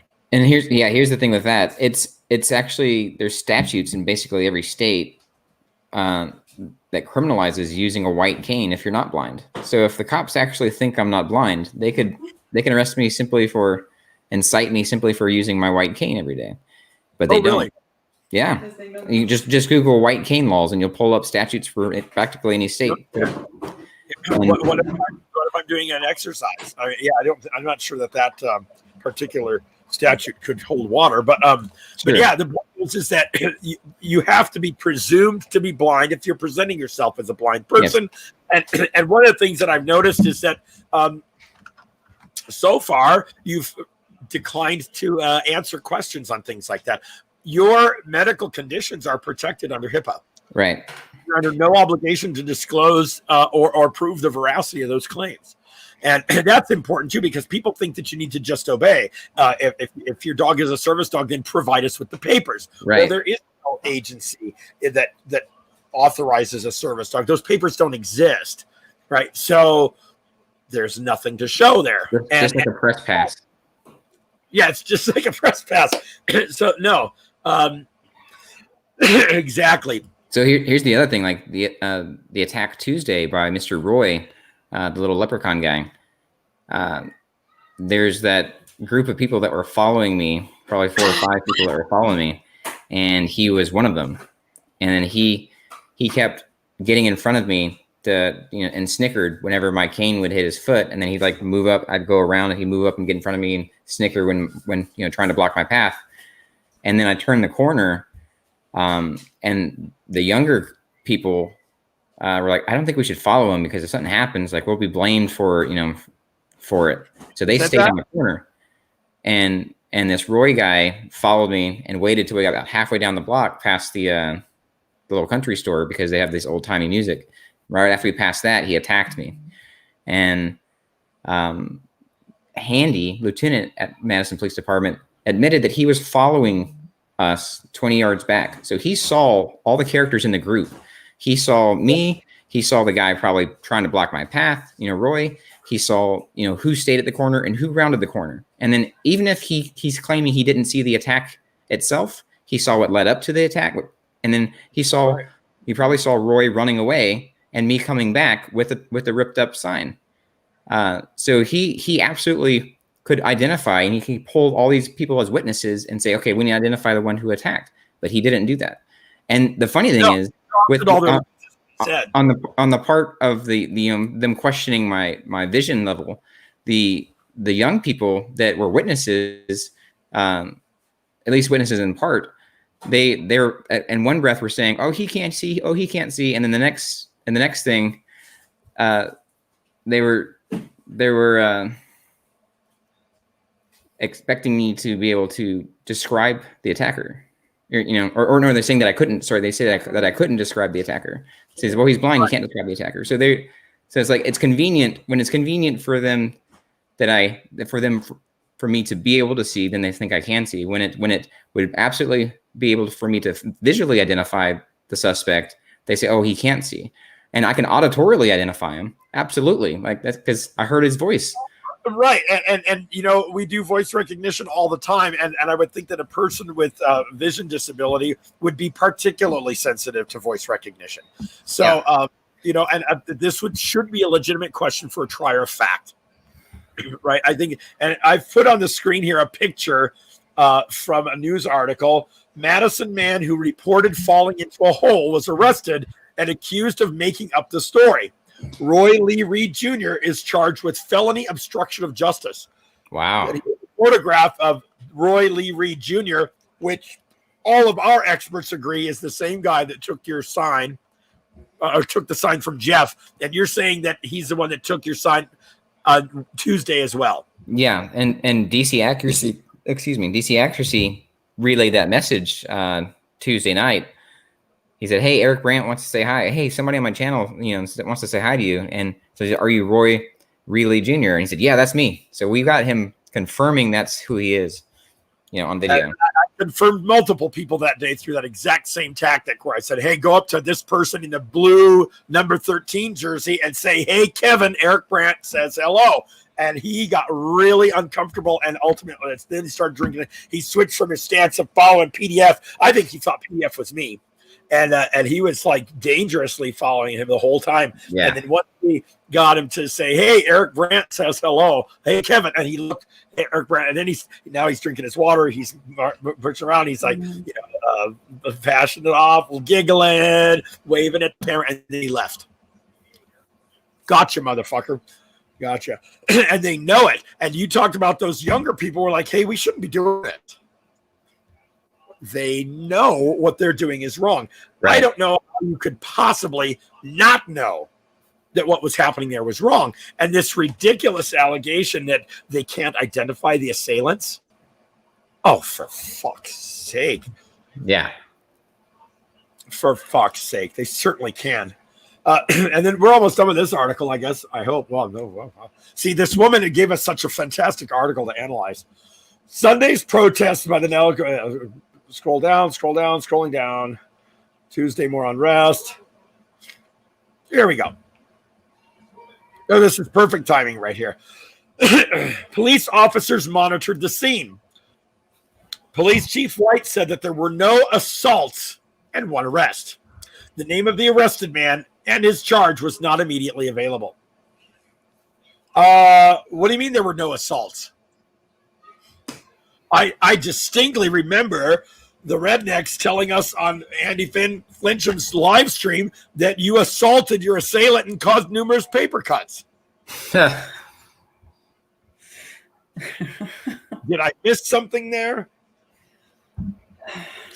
I think today went as well as could be expected, White said by nightfall. We had to ask everyone to disperse. No, they didn't have to, right? You don't disperse an entire crowd of demonstrators because of a handful of people that you should be arresting for crimes. Right. Yeah. The demonstrators left peacefully. Nelson organized his crew of supporters and a cameraman Tuesday morning at his Tidball Street residence. This woman is continuing to send people to your residence? Evidently. And they have the audacity to claim that because I published public information, that somehow that's a threat. Which way do they want it? And I'm not sure that Nelson organized his crew of supporters. I'm pretty sure that these supporters poured into town because you fucking rednecks needed a comeuppance. That's what I think. Yeah, it was. We had a lot of independent journalists that wanted to cover the story from their particular angle. Mm-hmm. Absolutely. Absolutely. Including my Eye on You, who's in the chat here. Thank you, my Eye on You, for your independent journalism. Yes. You can see. Thank you, my Eye on You. My Eye on You. Oh, Hot Rod is in here. I thought I blocked him a long time ago. Moderators, get rid of Hot Rod. Hot Rod's rod ain't so hot. But you can see my Eye on You's logo right below Noli D. Please like and subscribe to, not to Hot Rod, but to my Eye on You. There we are. Yeah, Hot Rod. We got NC Tyrant Hunter. Was he there? Did you guys see NC Tyrant Hunter while you were there? I think NC Tyrant Hunter was here. I think NC Tyrant Hunter was there. Wow. I mean, my God, if you saw that video, I couldn't have done it. I mean, all these people that I talked to, they would have cleaned that motherfucker's clock. And you are just amazing. Stunning. The group headed downtown. Nelson with his red-tipped cane and a sign that reads, Blue Lives Matter. Borrowing from the civil rights refrain, Black Lives Matter. Well, no. How does she know that you borrowed that? Right. You know, actually, in response to the people saying Blue Lives Matter. Right. Uh-huh. And it has nothing to do with the phrase Blue Lives Splatter. Yeah. Which I'm particular. Never mind. Nelson and other activists who refer to themselves as, quote, authority auditors live stream and record encounters on social media. Authority auditors. Authority auditor. I've actually never heard that phrase. But I mean, I'm not one for labels anyway, right? Labels is just another skin color. Yeah. Typically, now this one really cracked me up. Typically, auditors set up cameras in public venues like post offices or position themselves near entrances to secure facilities such as nuclear power plants. Typically, I know of a single incident of a guy, and I wish I could remember. I remember a single instance of a guy, and I would have to go back through records from 2.5 years ago to find it, of a guy that audited a nuclear power plant and got arrested. And as of about 1.5 years ago, he still hadn't received his camera equipment back. They just took his equipment. I don't think they charged him. Oh, News Now Houston did it too. Okay. Okay. So I think it's interesting. Public venues like post offices or position themselves near the entrances to secure facilities such as nuclear plants. Are there any nuclear plants in North Carolina? I don't know. I know they're in South Carolina. Probably. In fact, I was trained on one in Ladson, South Carolina. I thought that was really interesting that she would add. I mean, it's the spin, right? Right. Such as nuclear plants. Mm-hmm. And recently, Nelson posted a video of an encounter with human resource staffer at Raleigh City Hall, where Nelson was asked to explain his presence in the lobby and refused. For example, well, this statement is charged. That's a charged statement. It's absolutely false as well. Yeah, it's suggesting that it's unlawful to not identify and explain yourself in a public lobby. But it's just patently false because I told the man I was here to do records requests. Like, yeah, it's patently false. So, you guys, you can be polite, as polite as you think you need to be.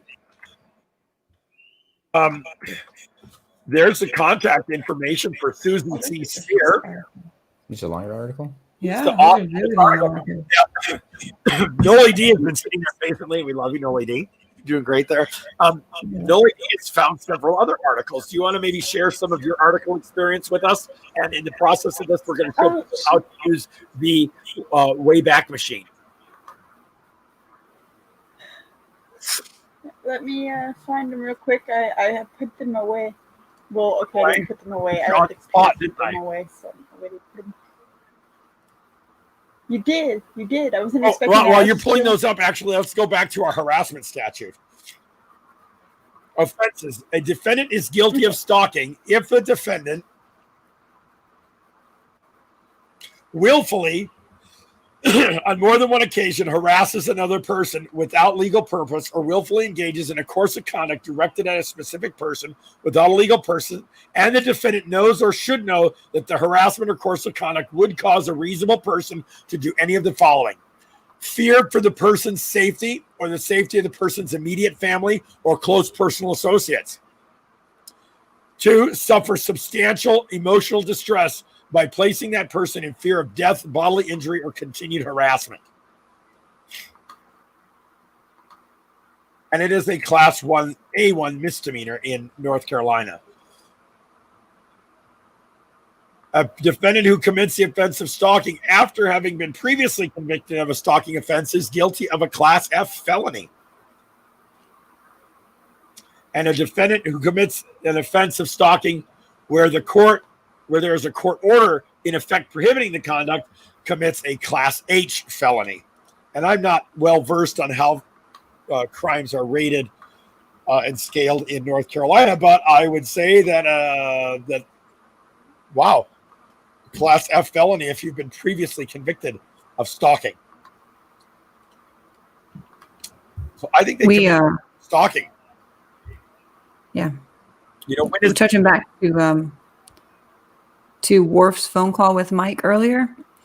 Worf was claiming that it wasn't larceny, but we looked up the statute. If you look up GS 1472, This is felony larceny. You're going to go down to B, point B. Mm-hmm.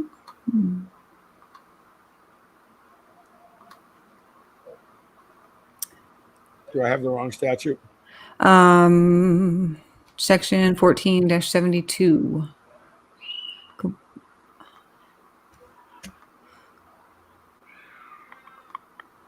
Because, well, while you're looking for it, Worf was claiming that because we had part of the thing, we still have the stick, and we had part of it, so it wasn't even theft. I'm like, okay, hold on. So if you're saying you take part of somebody's car, so I take the tires off your car, that's not theft because you still have the rest of your car? Like, that's a great argument. That's ridiculous, right? Like, of course, that's still theft. But this one, because it was taken directly off Mike's person, that makes it felony larceny. So the larceny, just generally, if the goods have to value more than $1,000 for it to be classified as larceny, so you should go steal something from somebody's house. But if you take it, it's down in point B. Yep, you found it. Go ahead. The crime of larceny is a felony without regard to the value of the property in question if the larceny is any of the following: from a person. And I don't know what these other violation codes are. I'm not sure, but who needs any more than that? Right. Exactly. It was very simple. Took it directly from the person. And the claim that because it was only part of it, because the guy only got the sign part and we still had the stick, that it wasn't actually larceny. What you can do with the stick that you have left?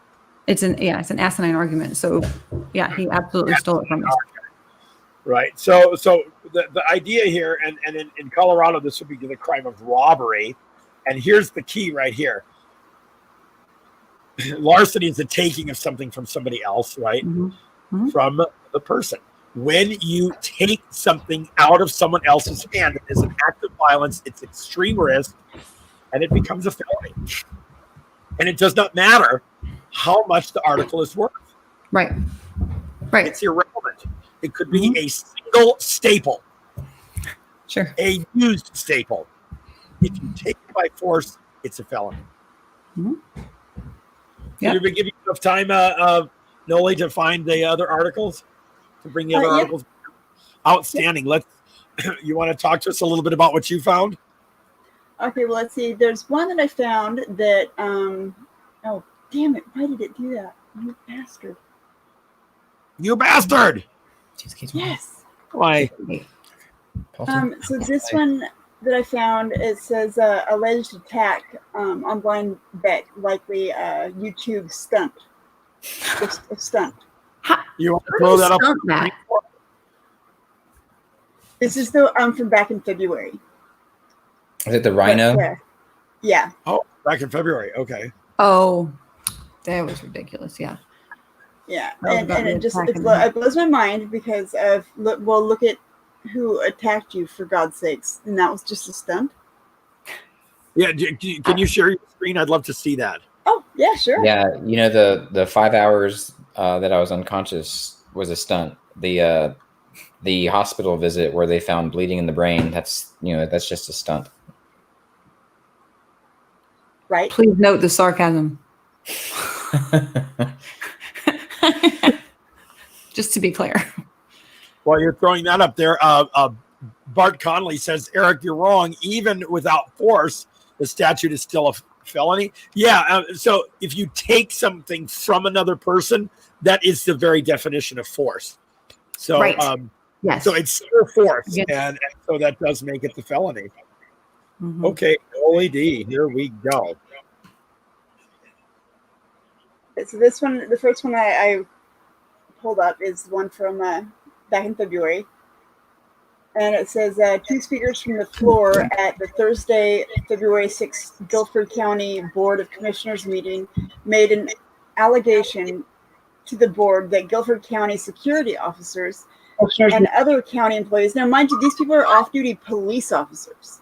One was, the rest of this. One word, yeah. So Guilford County security is like, they are security officers employed by the county to secure county property. And so some of those guys happen to be sworn officers and they work for they're hired out by company police. North Carolina has privatized police as well as police, for municipalities. So they hired out of this company based out of Winston-Salem, and they have several of those people posted at their locations so they can enact arrests, because security officers, are afraid to do that.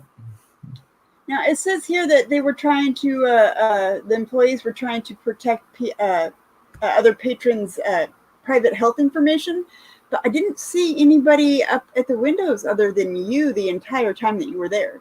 Right. And why would private health information be in the lobby? Exactly. That makes no sense to me at all.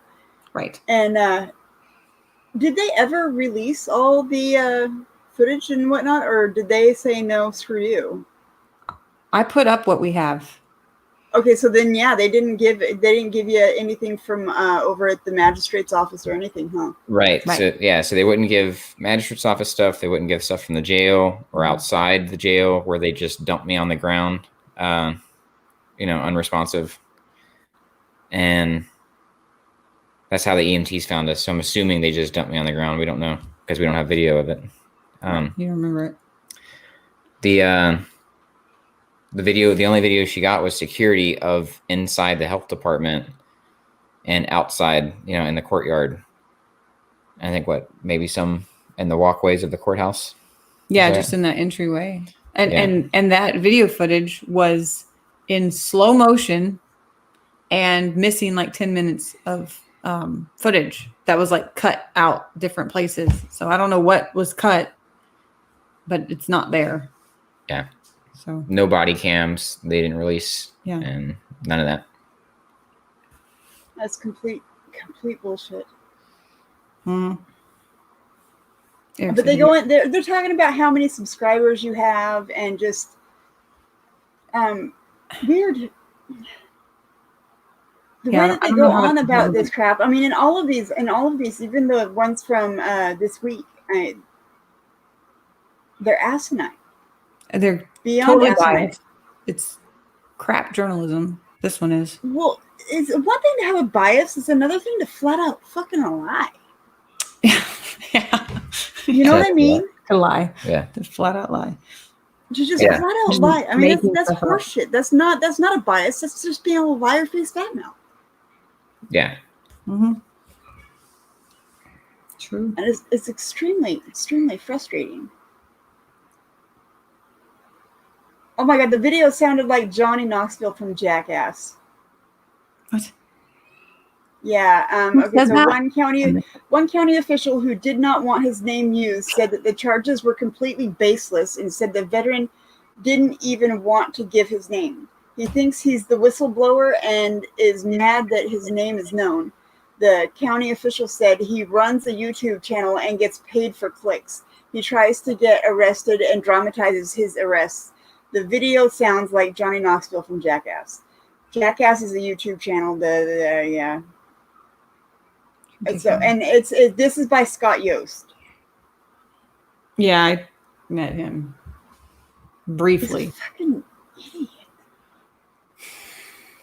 Yeah. I think I even gave that guy our contact card, like a business card, or at least how to contact us, and he never reached out at all for any kind of interview or comment, like unless he like sent an email to the wrong address or something. So I don't know what he did on his end, but we never received any sort of communication from him prior to him posting that, except for him leaning over in that city council, whatever it was, meeting that I was at. And, County commission. yeah, like in the meeting and talking to me for 30 seconds or something. Is this the one that you read already? I can't see it anymore.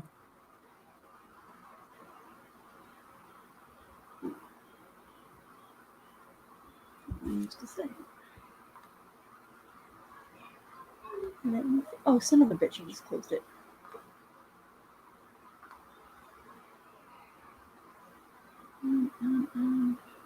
You're muted, Eric. Here we go. I'm back. Hi.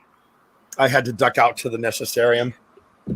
And I also have, since I'm coming down with a cold, I thought I'd drink some orange juice. And I think orange juice plus bubbly makes a mimosa.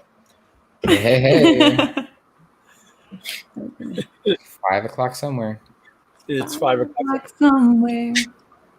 Is it still a mimosa if it's squirt instead of champagne? I don't know. It's whatever you want it to be. You can pretend it is. It's fine. I can make anything up. I'm a journalist. Apparently, right? Apparently, it's totally all right. If we're wanting more commentary, I know Jay from Luck Foyers was wanting to chime in, so I don't know if he's still in the chat, but I can reach Look out at this to him. gun in this picture right here. Oh, let me add that. Oh, there we go. You're muted. You're not muted. Eric, did you hear me? Yeah, I did. And I have court at 1 o'clock. It's 12 o'clock now. Okay. So you know, and I wouldn't mind some commentary on. He's got some really important commentary, but I don't think I can engender it for this particular stream, only because of time constraints, and it would message drift this particular. Like me, yeah, like I'm not guilty of message drift, but I really wanted to take a look at some of these articles that Noli's finding. Now, Noli, you found some articles that aren't there anymore, didn't you? Yes, they took them down. I don't know what the hell they even entailed, but they were from this week. Yeah, you want to throw up the screen that you show us where you found the articles and then what happened when you clicked on it, because I do want to use an important tool called the Wayback Machine, which I learned about from Brian Loma. Nice. Let me look for. So let's see.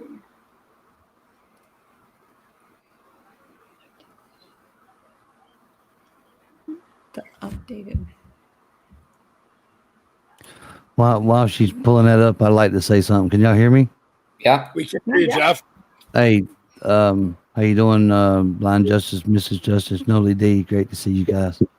If I sound funny, it's because I've been doing a lot of screaming here lately. I can just want to say what an amazing job Eric Brand has done by putting all this information out there. I really love you, Eric, and it was a pleasure working with everybody that was involved. And I can't name them all because I'll probably forget a few. They know who they are. I just wanted to say that really, and I'll stand back and mute myself. You can't name Michael Nelson because nobody by the name of Michael Nelson has taken claim of the title. How about that? Right. Yeah, that's one name I can't say. Absolutely. Yeah, one of the things that we've noticed here while Noli's scrolling through these, and we're kind of seeing the thought process and the how this goes. Sometimes journalists will take down their article. We saw that with CBS 4 News 2 years ago last week when they did an article on Occupy Denver boycotting the Corner Bakery, and then the Downtown Denver Business Partnership and the Denver police made them take the article down. So fortunately, we saved it.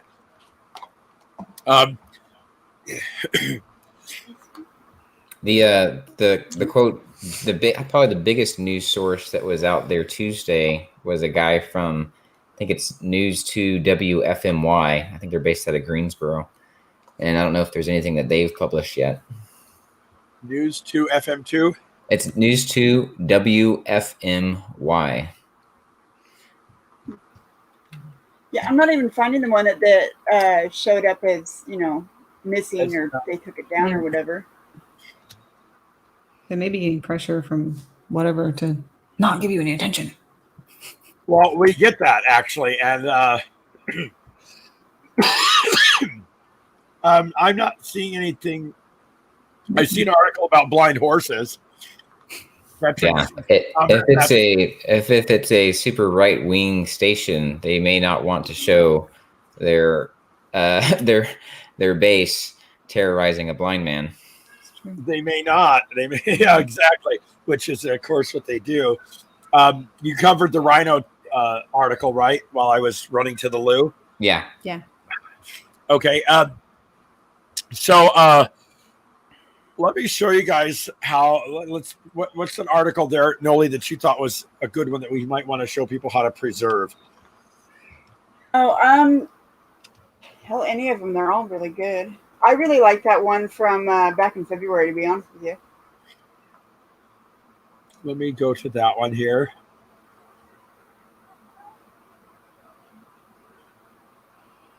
Hey, there's one from Aberdeen. Oh, there is. You just can't stay out of the damn news, can you? Yeah, there's the news article. If you type in from Aberdeen, there's a news article. If it's Aberdeen, It's missing. Yeah, hold on. Let me share my screen, Noli. Hold it's on. the city of Aberdeen and the DOJ. Oh, yeah, that's a good one. Oh, he found one. That is a really good one. This one right here. Leave our town 2 days ago. Locals tell YouTube activist Blind Justice. Sorry, the page you're looking for cannot be found. Now she did. Yeah. Okay. So cool. You did find it. Now that Susie Spear, the one who works for the Rockingham Now news thing, that feeds into the Winston-Salem Journal, the News and Record, and like it feeds into a couple different ones. And then, but after she posted her first one, she did an update, and so her first one disappeared. Oh, is that what happened here? Mm-hmm. I think so. That's what I noticed the other day. So she fed into this one, etc. I believe that's one of the ones that it feeds into. I can double check, but Noli, do you want to throw one up? Oh, you took your screen down already. I sure did. Yeah. Look at all them tabs Eric's got open on the bottom down there. What? So actually, mine would not run at all with all those tabs open. Confession here. That's nothing. Yeah. I'd tab that. Right. Where are we going? Taking us on a journey. Hey, Eric, I wanted to talk about that Jeff. Oh, wow. That Jeff sandwich a little bit too. He's got 1, 2, 3 computer screens and another computer screen above it. Oh no, I'm gesturing. I would have 5 if I didn't accidentally collide my monitor with the hard drive. Oh wow. It happens. What'd you say there, Jeff? I said I wanted to say something about that Jeff sandwich, and I wanted to know when that's happening. But can you confirm or deny that allegation that you wanted a Jeff sandwich? No? Jeff, this is a kid-friendly program, and I don't want to hear that fucking shit here. Kid-friendly program. When did that happen?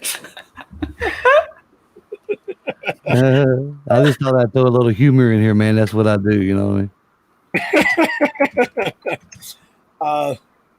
Let's see.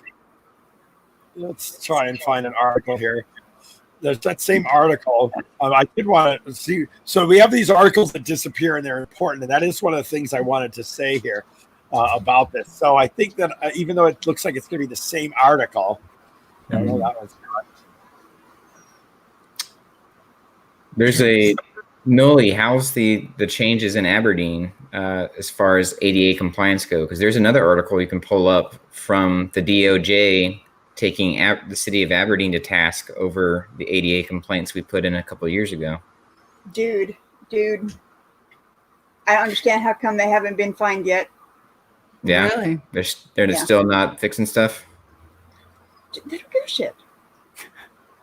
They truly don't give a shit. No, they don't. So here is this article in the Daily World. There's a picture of he who shall remain naked, white cane, standing with some police officers who look like they're about to go hands on. I think one of those is the chief of police. Yeah. Blind Justice escorted out of meeting by police in latest free speech test. This article right here, right? Oh, there's a video. How long is the video? It's not very. Oh, it's not very long. No. That's funny. Yeah, that new mayor doesn't want nothing to do with me. Yeah. Let's go. Please don't. Let's go. Then move. Let's go. I don't know. Oh my God, they're picking up your things. Record various entities. Oh my God, what are they doing here? Let's go. I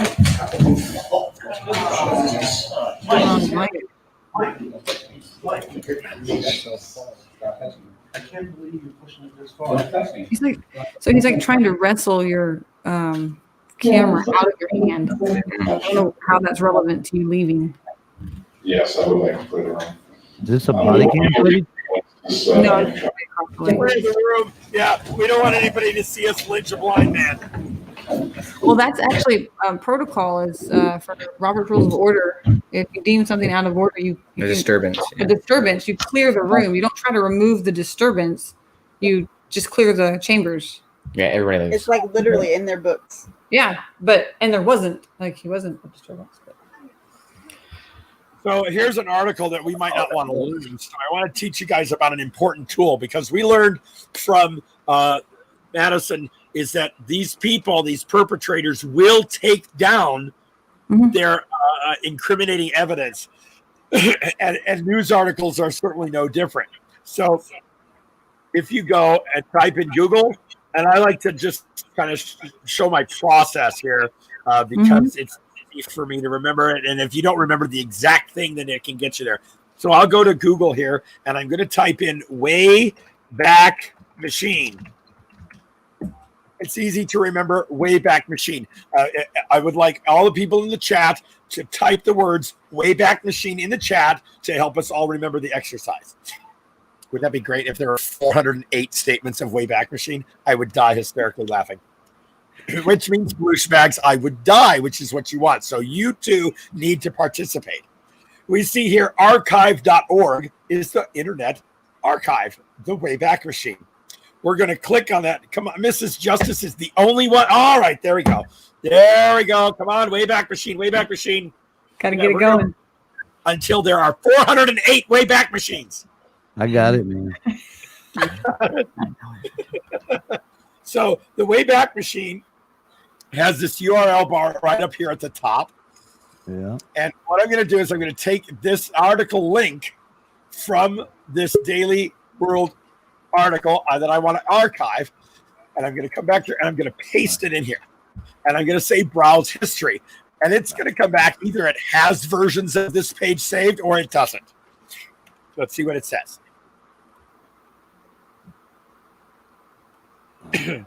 So, this page has been saved 3 times between February 6th and July 19th.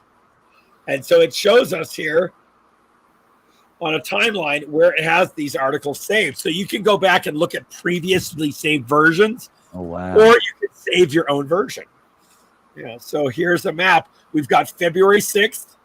Somebody saved it. February 9th, somebody saved it. And then on July 9th, somebody saved it. So this article has already been saved. I don't know if there's been any changes, but you can save. So this one's already been saved, and you can choose which version you want to go look at. That is nice. Wow.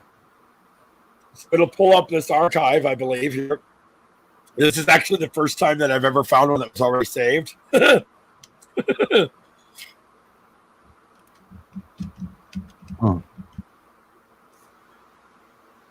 And it does take a little bit of time. I'm sorry, but this is an important exercise to use the Wayback Machine. Wayback Machine for the win, says Lady Bird.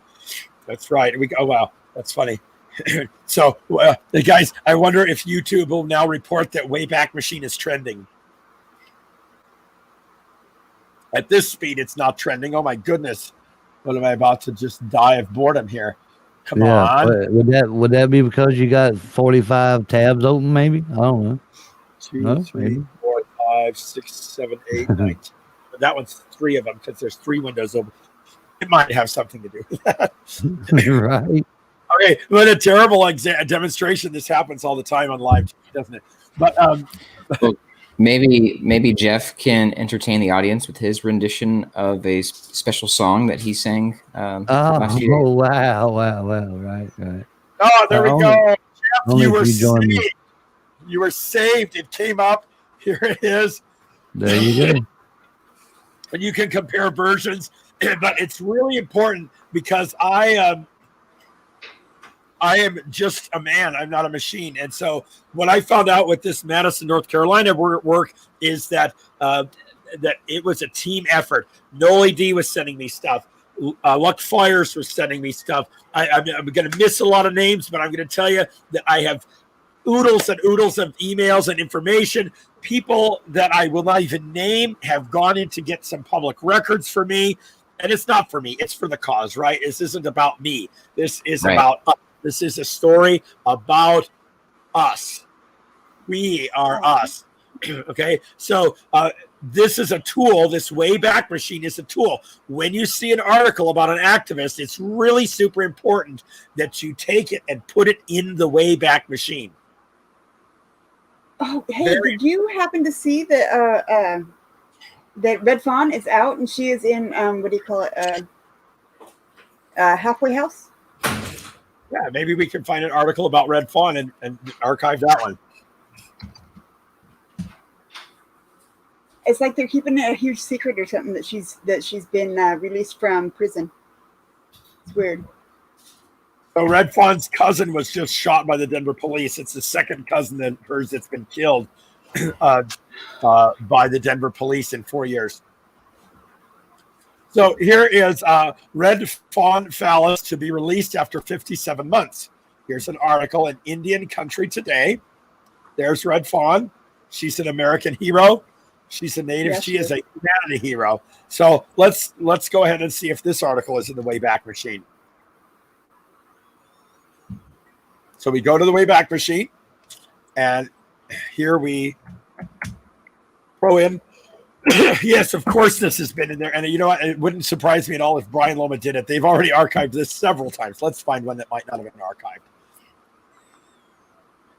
Here, I'll throw one of mine up there because I'm sure mine haven't been archived.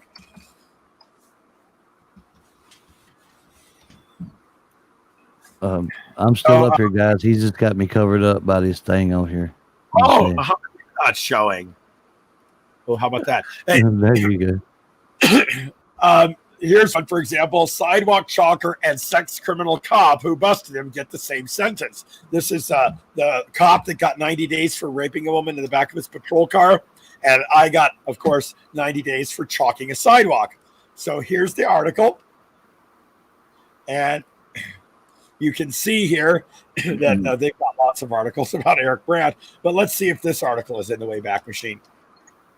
Blind Justice was putting some chalk down, and we had a woman come out behind him and pour water on it, and actually poured water on his leg as he was putting chalk down. Oh, that happened to me. I had scalding. So look at this. Somebody has saved. There are 3 times that this has been. So you guys, people are using the Wayback Machine. And then if you lose an article, then you can go back and get it back.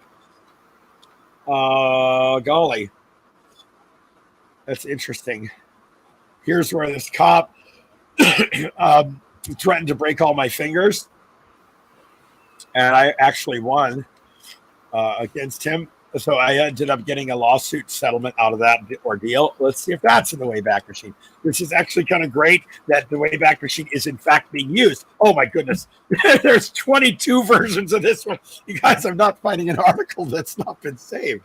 Here, nobody cares about COVID at CU Boulder. That one's not been saved for sure.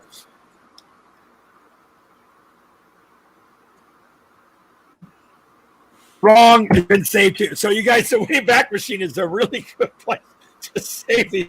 I can't believe. Oh.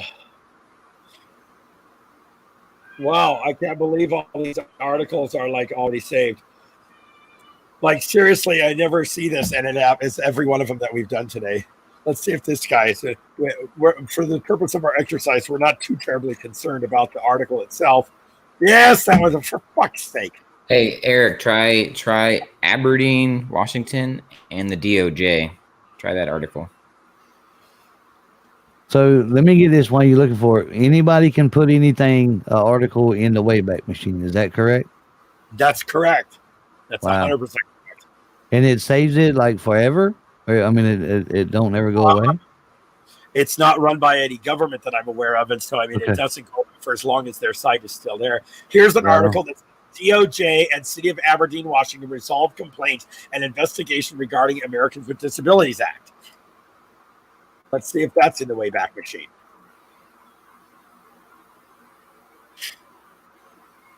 This page is available on the web, but you can see right here it says, do you want to help make Wayback Machine more complete? Do you want to save this URL in the Wayback Machine? And we do. So we're going to click save. And this process takes a while, especially news sites because they're so bloated. And it says, save the page. Yes. So it's a pretty easy process, just a couple of clicks. And you can see it's going through. Here's the log of the chunks that it's saving. It's downloaded 126 elements so far, 168 elements. This is just a log of what it's been able to capture from this. So it may take a few moments for a page to get saved. Like I said, news pages in particular have so much advertising and pop-ups, blah, blah, blah, blah, blah. 262 elements are saved, and it's the first archive that was made. It's done, and you can view the saved page here. This is also a great tool, by the way, if you have, here we go. If you have a page that you have to subscribe to in order to get to read it, right? It'll let you see like this much of the article, and then it has a pop-up. And if you want to read more, you have to pay. Or Denver Post is good for that. You got to pay to subscribe. And I mean, it's not very much, but it's still like principally irritating. I mean, we should pay for good journalism, but nobody does. So anyway, if you want to read the page that you can't read because it covers that shit up, you throw it in the Wayback Machine and then go read the archive that you saved in the Wayback Machine. And that is a good way to get around that. So this is a great tool. It's an important tool. Blind Justice, whoever you are, you definitely made a splash in Madison, North Carolina, and they belly flopped. No doubt. No doubt. The belly flop continues. I do have to sort of get ready for court. I'm in Adams County today, and I don't have a link for that yet. Oh, look at this. This right there. There you go. It popped up that I need to subscribe to News from Aberdeen. Right, so even the pop-ups here are showing, but I can still read the article because it's in the Wayback Machine. There we have a little example that popped up there. I don't think. Are you broadcasting your court? Oh no. A lot of people want you to check the time and make sure you're not late for your court date. Yeah, it's at 12:30, so I have a half an hour, and I am going to email my lawyer and tell her that I don't have the link for it. So what happens is because my allegations are against judges, they've brought in visiting judges for my cases. So because the visiting judges don't have their own courtroom, they end up in whatever courtroom is available that day. So we never know until right before the hearing where I'm going to be. Courtroom link, please.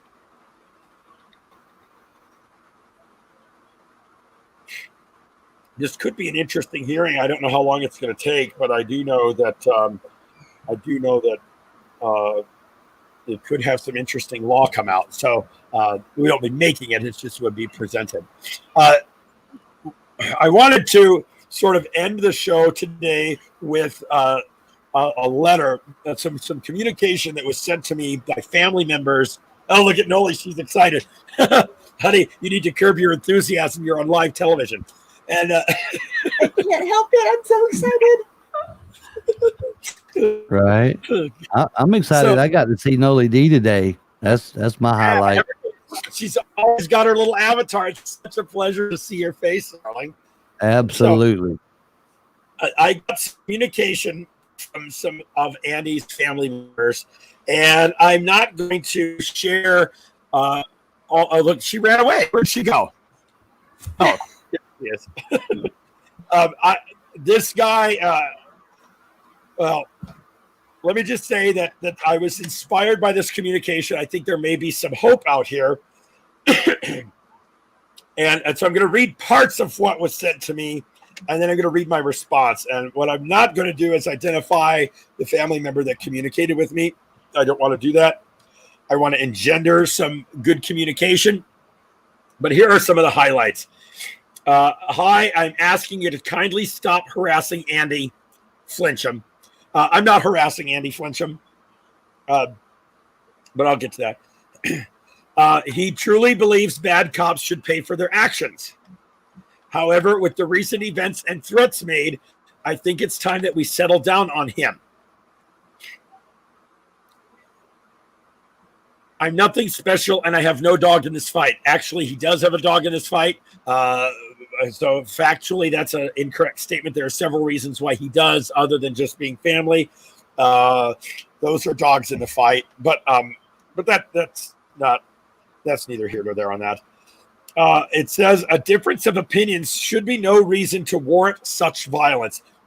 I'm not sure what violence he's talking about. I'm pretty sure that I didn't stalk a blind man down the street with 20 vehicles rolling coal on him the whole way while putting a financial bounty on his sign. So I'm not sure what violence he's talking about. As you yourself know, we are all capable of having our own opinions and do so. I do not think you will be hearing from Andy anymore. Thank you and keep up the good work. Have a blessed day. Read the response. Read the response. Come on. You want me to read the response? Please. Okay, I'll read the response. Okay. My response to this international man of mystery is, and those of you that know Andy Flincham, this is an invitation for him to contact me. I'll give you my contact information in advance of me reading the response, because I am sincere in this statement that I say in here. My telephone number is 207-370-4571, and anything that he says to me will be held in the strictest journalistic privilege, because I want to engender the dialogue. And I, they would never put me on the stand to testify anyway, because I would have to tell the DA, I'm sorry, I forgot what you told me I was supposed to say. I'm sorry, I burned my brain out on drugs, and I really don't remember what you paid me to do. You probably should have paid me before I testified. Am I still going to get my dope bag? So they would never put me on the stand. So you can pretty much tell me anything you want. It would be a disaster. So if you tell me something is in confidence, it's in confidence. Andrew Flincham stalked, threatened, and terrorized a blind man. And I capitalized, a blind man! It was every bit a modern lynching. I wish I had a teleprompter right here. Maybe I do have a teleprompter. Oh, yeah. Okay. It was every bit a modern lynching. He took hundreds of people in an angry mob directly to that man's house. He terrorized that father and his family. He fostered it. He encouraged it. He promoted it. He was proud of it. He threatened social services, which is your family. He was all the while touting it's just public record, and we just trying to welcome someone to our community who doesn't fit in. I never threatened anyone. It didn't happen. I don't know who said that I did, but I didn't do anything but investigate public information. I am not harassing him either. He is, in my opinion, a disgusting, filthy ball of slime and a suspect in felony activities. This is an outrageous story of great public concern. I have the right to investigate him and publish whatever I might manage to dig up. And I have several additional stories queued up to publish over the coming days. I am not convinced that my story on Mr. Flincham is complete yet, and I intend to continue my research and publication. If Andy doesn't like it, then he might consider three things. 1, clean up his own house before throwing stones at Mr. Nelson's, if that's who you are. 2, reach out to Mr. Nelson, if that's who you are, and apologize to him for terrorizing him and his family. And 3, contact me and get a compelling reason to publish a different story. Because as of now, all that I have uncovered looks just as bad, if not worse, than what I have already published. My phone number is public. If he wants to have a discussion off the record, he can call me. What he tells me in confidence will be held in the strictest journalistic privilege. Until and unless that happens, I will continue to pursue my story. The modern lynch mob is alive and well in Madison, North Carolina. It's not harassment. It's just great journalism. Sincerely, Eric Brandt, 207-370-4571. And Andy, my message to you is that if you do reach out to me, I give you my word that whatever you tell me in confidence will be held in confidence. If you're truly sincere, then help me tell that story. Bravo. Now, thank you. Jeff, I believe that you owe us a song. That's not happening, cuz. If Blind Justice will join me, I'll sing it. You ready? Okay. Yeah. Hang on. Ready? 1, 2, 3. Ole, ole, ole, ole. Happy Father's Day. The crops.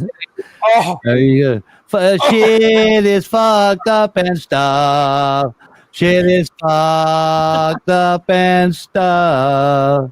There you go. Little bonus. Right. Talk amongst yourselves. right. But I had to also. Hey, I had a good time singing that song, man. It made me feel good. It gave me the courage and the stamina, right? Because I had to have a lot. Because I'm in pain all day, every day. To stand out there, man, and it was a fucking pleasure. I would do it again, many more times. Thank you, Eric, for being our muse. You're very welcome. That was my pleasure, and I would certainly do it again and again. I have received an email back from my attorney. So I do have what we believe is going to be the link for my court today. So let me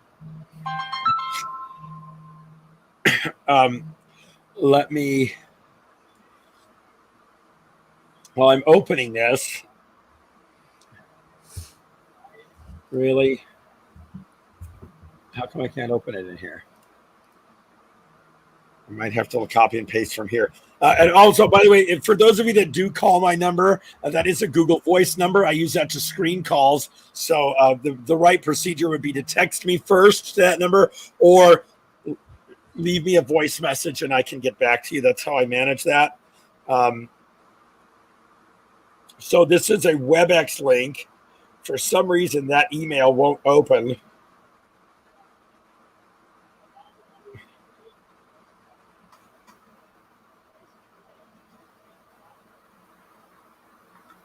Everybody said I was terrible, man. Oh, wow. It's all good. No, who said you were terrible? Strike them. They're fucking idiots. There was a couple in there saying that don't do that again. I think they were just playing that. Maybe. I don't know. They better be just playing or I'll moidalize them. So this was sent to me in email format, and I normally have an EML reader, but I had to restart my machine a while ago. So open EML files. Again, I'm just glad I got to see Noli D. Woohoo, man! Right on. Blind Justice left. I guess he didn't like the song either. No, I'm kidding. It was a joke. You done ran him out here. He's back. David Bourne said he'd pay for that not to happen again. Can I put my PayPal in the link? No, I'm kidding. Oh, he said he'd pay you? I think Otto the Watchdog. So let's get Otto's PayPal in there. And anybody that doesn't want to hear NC Tyrant Hunter sing that song again, you can make your donation of just $200 or more. Wow, just 200, huh? Oh wow. I lost my ears. My battery died. Your battery's died. I gotta figure out how to open this EML file.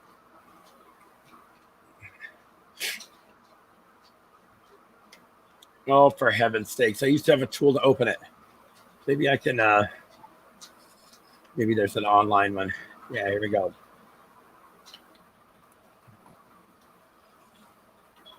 EML Viewer Pro. I don't want the Pro version. That's what it was, EML Viewer. Sorry. I'll get this up here. It's complicated page to just screenshot it.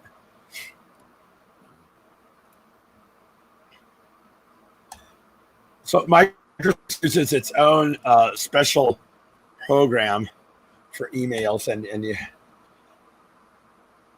I'm gonna play something while you listening to I've got balls of steel. that. That's a true. I'm gonna drop out, guys, because I can't hear anything. Oh, sorry, Loli. Noli, oh, we love you, Noli.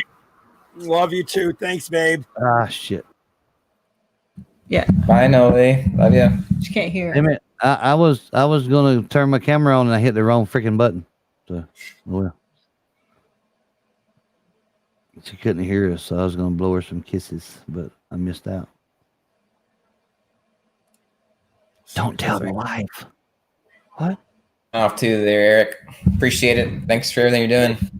You're very welcome. Thank you for everything you're doing. You guys are wow, just fucking wow.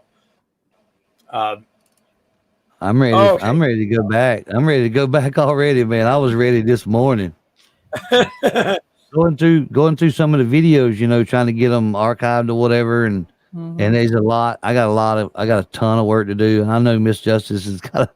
She's like, oh yeah, you know, trying to get names with the files and whatnot. Yeah, a lot of work to do, man. A lot of work to do. So there we go. I think that I have that in there. Saturday, the piggies are giving out their pork wieners to kids, so we're gonna go. You know, I'll be there, man. Very appropriate. So we're gonna go probably protest that. I'll be there. I'm making plans to do just that. All right, man. So we need more. We need all you guys that and more to come out with us and join us when we go down there for sure. So I think that this is the accurate link for this. Maybe right there. See if that works, you guys. It is Adams County Courthouse. I'll tell you that I'm not going to broadcast my court appearance, but I will show you that that it did come up for me when I clicked on that link that I just posted in there. So is that the link we can watch? You should be able to click on the link that I posted in the comments. Okay. You guys want to try that while I'm still live? I'm not going to join the meeting from here because I don't want to get, right. you know, I can't get away with the same things that other people might be able to get away with. Well, give me a WebEx. What the hell is that? Yeah, so it's WebEx is the application that Adams County Court is using. Okay, you got to download that. Yeah. All right. You can open it in the browser too, as far as I am aware. So there's the link. I am going to end this stream. Again, it is Adams County, Colorado. And all right. Also joined by phone.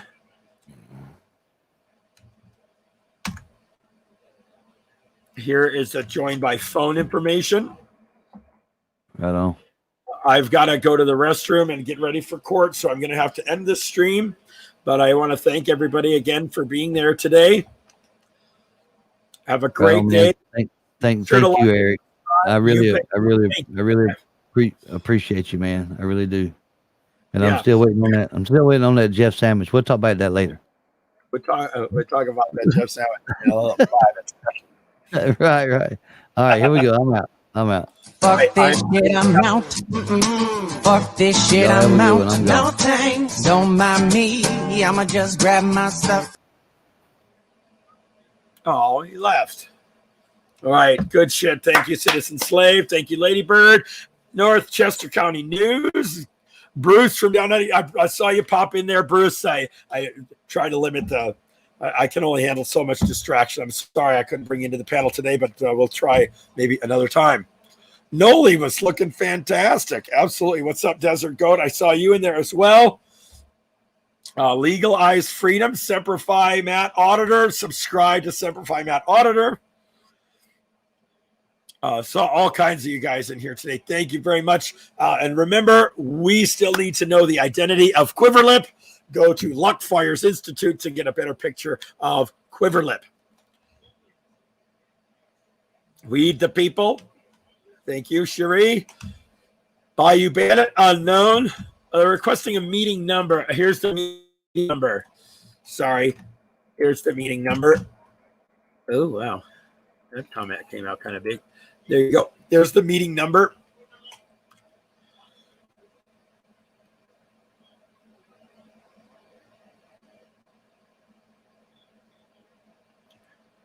There we go. Lacey R says she's waiting to be allowed in. What's up, one hot gal? Have a great rest of the day. Pinky in the Brain Rants. Good vibes back to you. Thank you, Patrick Belmar. Link is asking for a meeting number. The meeting number is right there.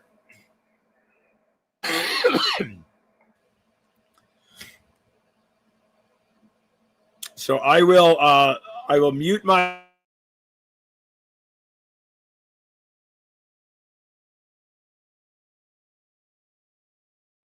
There we go. I'll leave the comments running so you guys can get into the court if you would like to join. It is a WebEx meeting.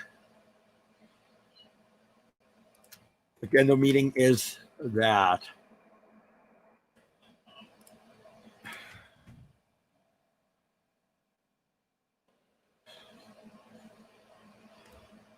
Here is the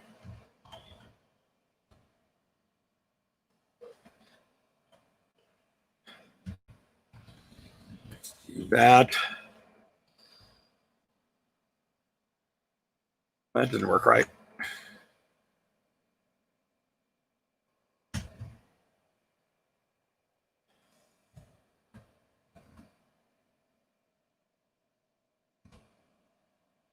There you go. There's the link and the meeting number. Should work for you.